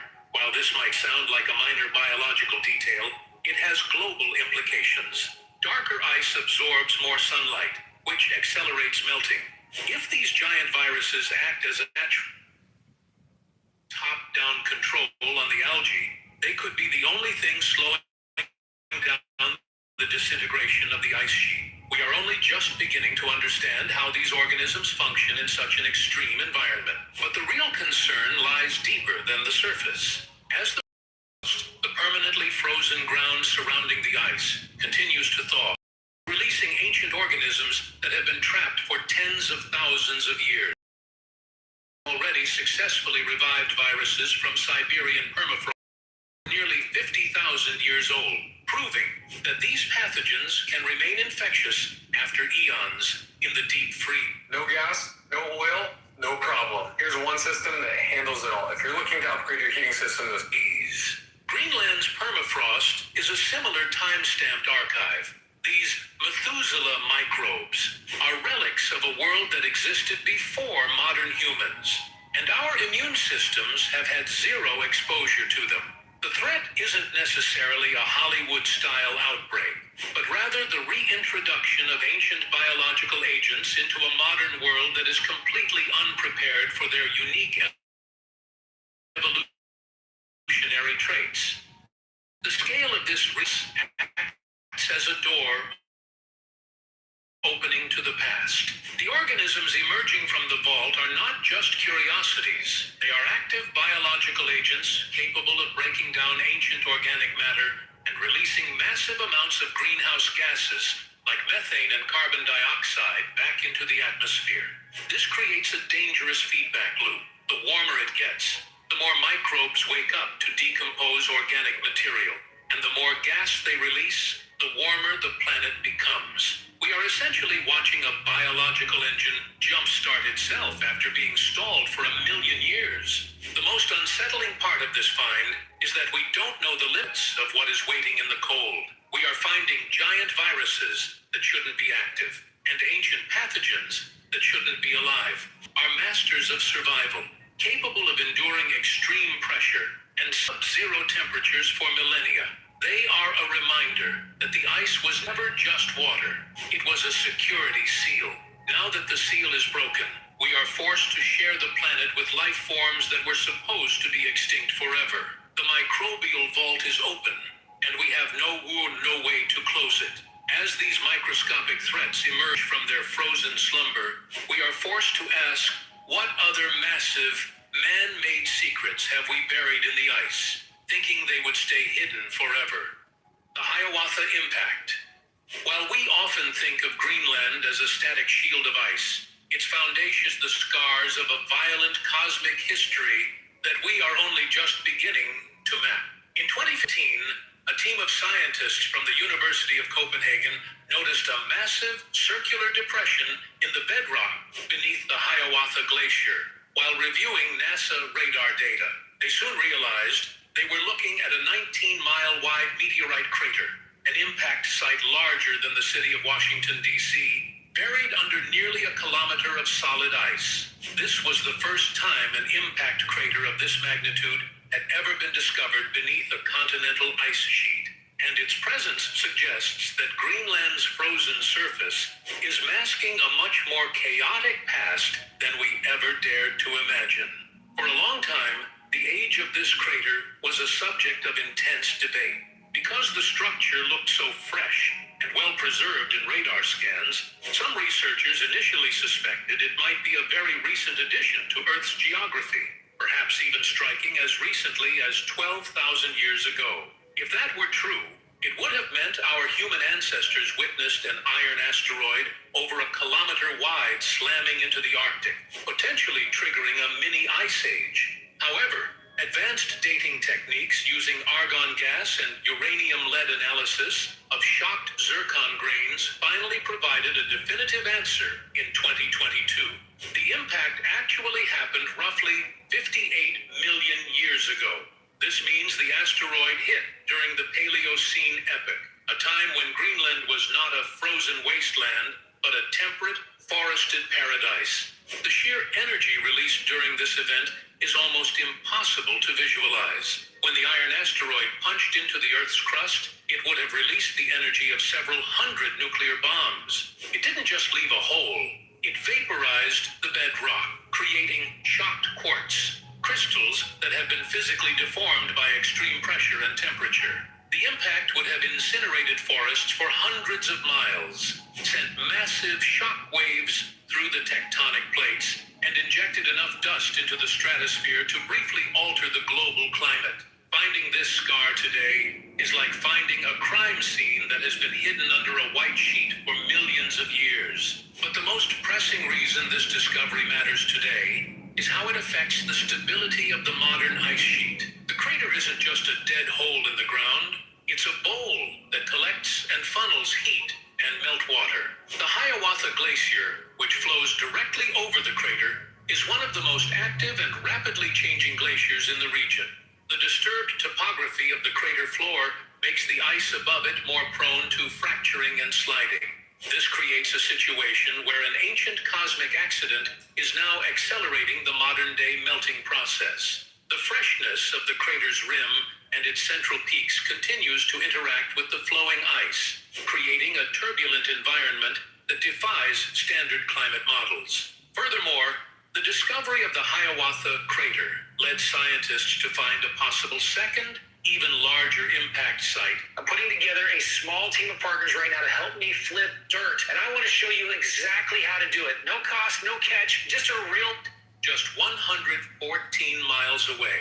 If confirmed, it suggests that Greenland may have been a target for multiple massive impacts during its long history. These craters represent deep structural weaknesses in the Earth's crust that are only being revealed as the ice thins. We are learning that the ice sheet isn't just sitting on a solid floor. It's sitting on a graveyard of celestial collisions. As the ice disappears, these ancient scars are being reactivated, influencing how water moves and how the land responds to the loss of weight. This shows us that the scary part of Greenland isn't just the future melt. It's the violent, unpredictable history that the ice has been hiding. We are finally seeing the island for what it really is, a rugged, ancient landmass that has been hit by the universe and is now being stripped bare by a warming world. The Hiawatha Crater is a monument to a world that was green before it was white, and it reminds us that permanent features can be erased in a single fiery instant. If a massive iron asteroid couldn't destroy this island's foundation, what happens when the threat comes from something we built ourselves? Project Iceworm's Ghost. Evolutionary biology isn't the only thing we have hidden in the frost. Some of our most dangerous secrets are man-made. In 1959, at the height of the Cold War, the U.S. military launched a top-secret mission called Project Iceworm. The goal was to build a massive network of mobile nuclear missile silos hidden deep inside the Greenland ice sheet, capable of striking targets within the Soviet Union. To test the feasibility of this under-ice empire, they constructed Camp Century, a subterranean city that housed up to 200 soldiers and was powered by the world's first portable nuclear reactor. At the time, engineers believed the ice was a permanent, impenetrable shield that would entomb their facility forever. They were wrong. By 1967, the military realized that the ice sheet was not a static block of ice, but a moving, shifting glacier. The tunnels began to warp and collapse under the immense pressure of the moving snow, forcing the Pentagon to abandon the base. While the nuclear reactor itself was eventually removed, the military left behind a toxic legacy. Buried under layers of ice are approximately 200,000 liters of diesel fuel, vast quantities of polychlorinated biphenyls, PCBs, and thousands of liters of untreated radioactive coolant and sewage. For decades, this was a non-issue because the waste was buried 36 meters deep, safely out of reach of the atmosphere. However, as Greenland's surface continues to melt at an unprecedented rate, forever is running out of time.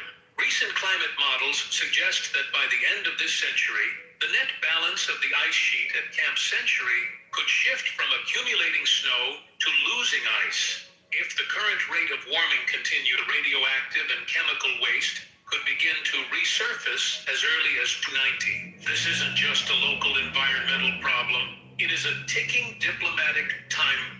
The waste is located in a semi-sovereign territory of Denmark, but the responsibility for the cleanup remains a point of contention between the U.S., Denmark, and the government of Greenland.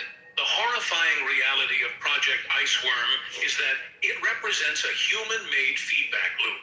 We buried these materials thinking the climate was constant, but our own industrial activities have changed the very element we used as a landfill. If these toxins reach the coast, they could accumulate in the marine ecosystem, poisoning the fish and mammals that the local Inuit populations rely on for survival. We are essentially watching a Cold War ghost return to haunt the 21st century. The ice no longer a vault. It has become a slow-motion delivery system for hazardous waste. This serves as a grim reminder that our past decisions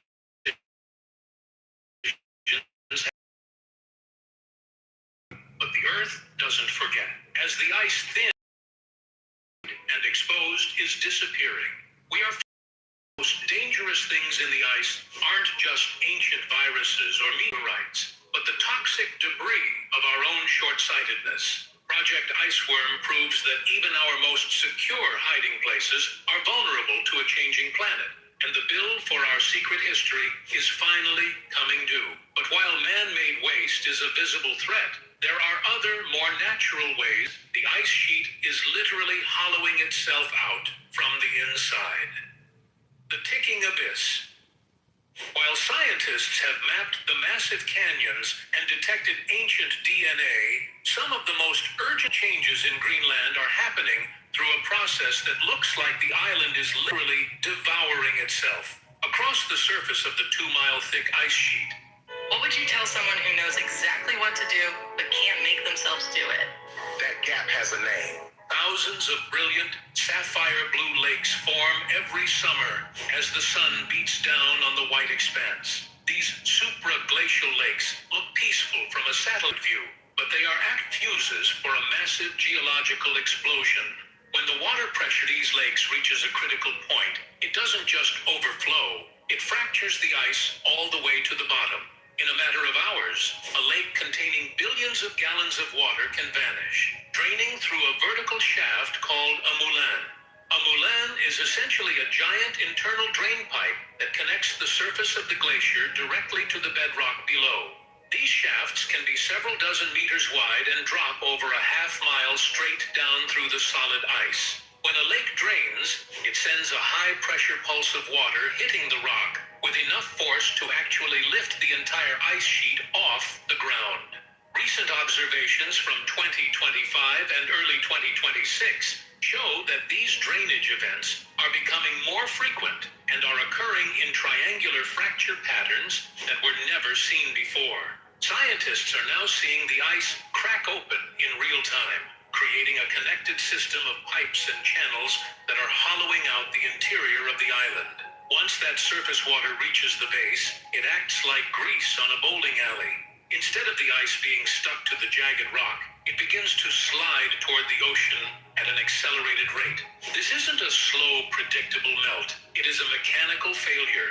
Every new moulin that opens up is another point of weakness, allowing warmer surface air and water to penetrate the deep, cold heart of the glacier.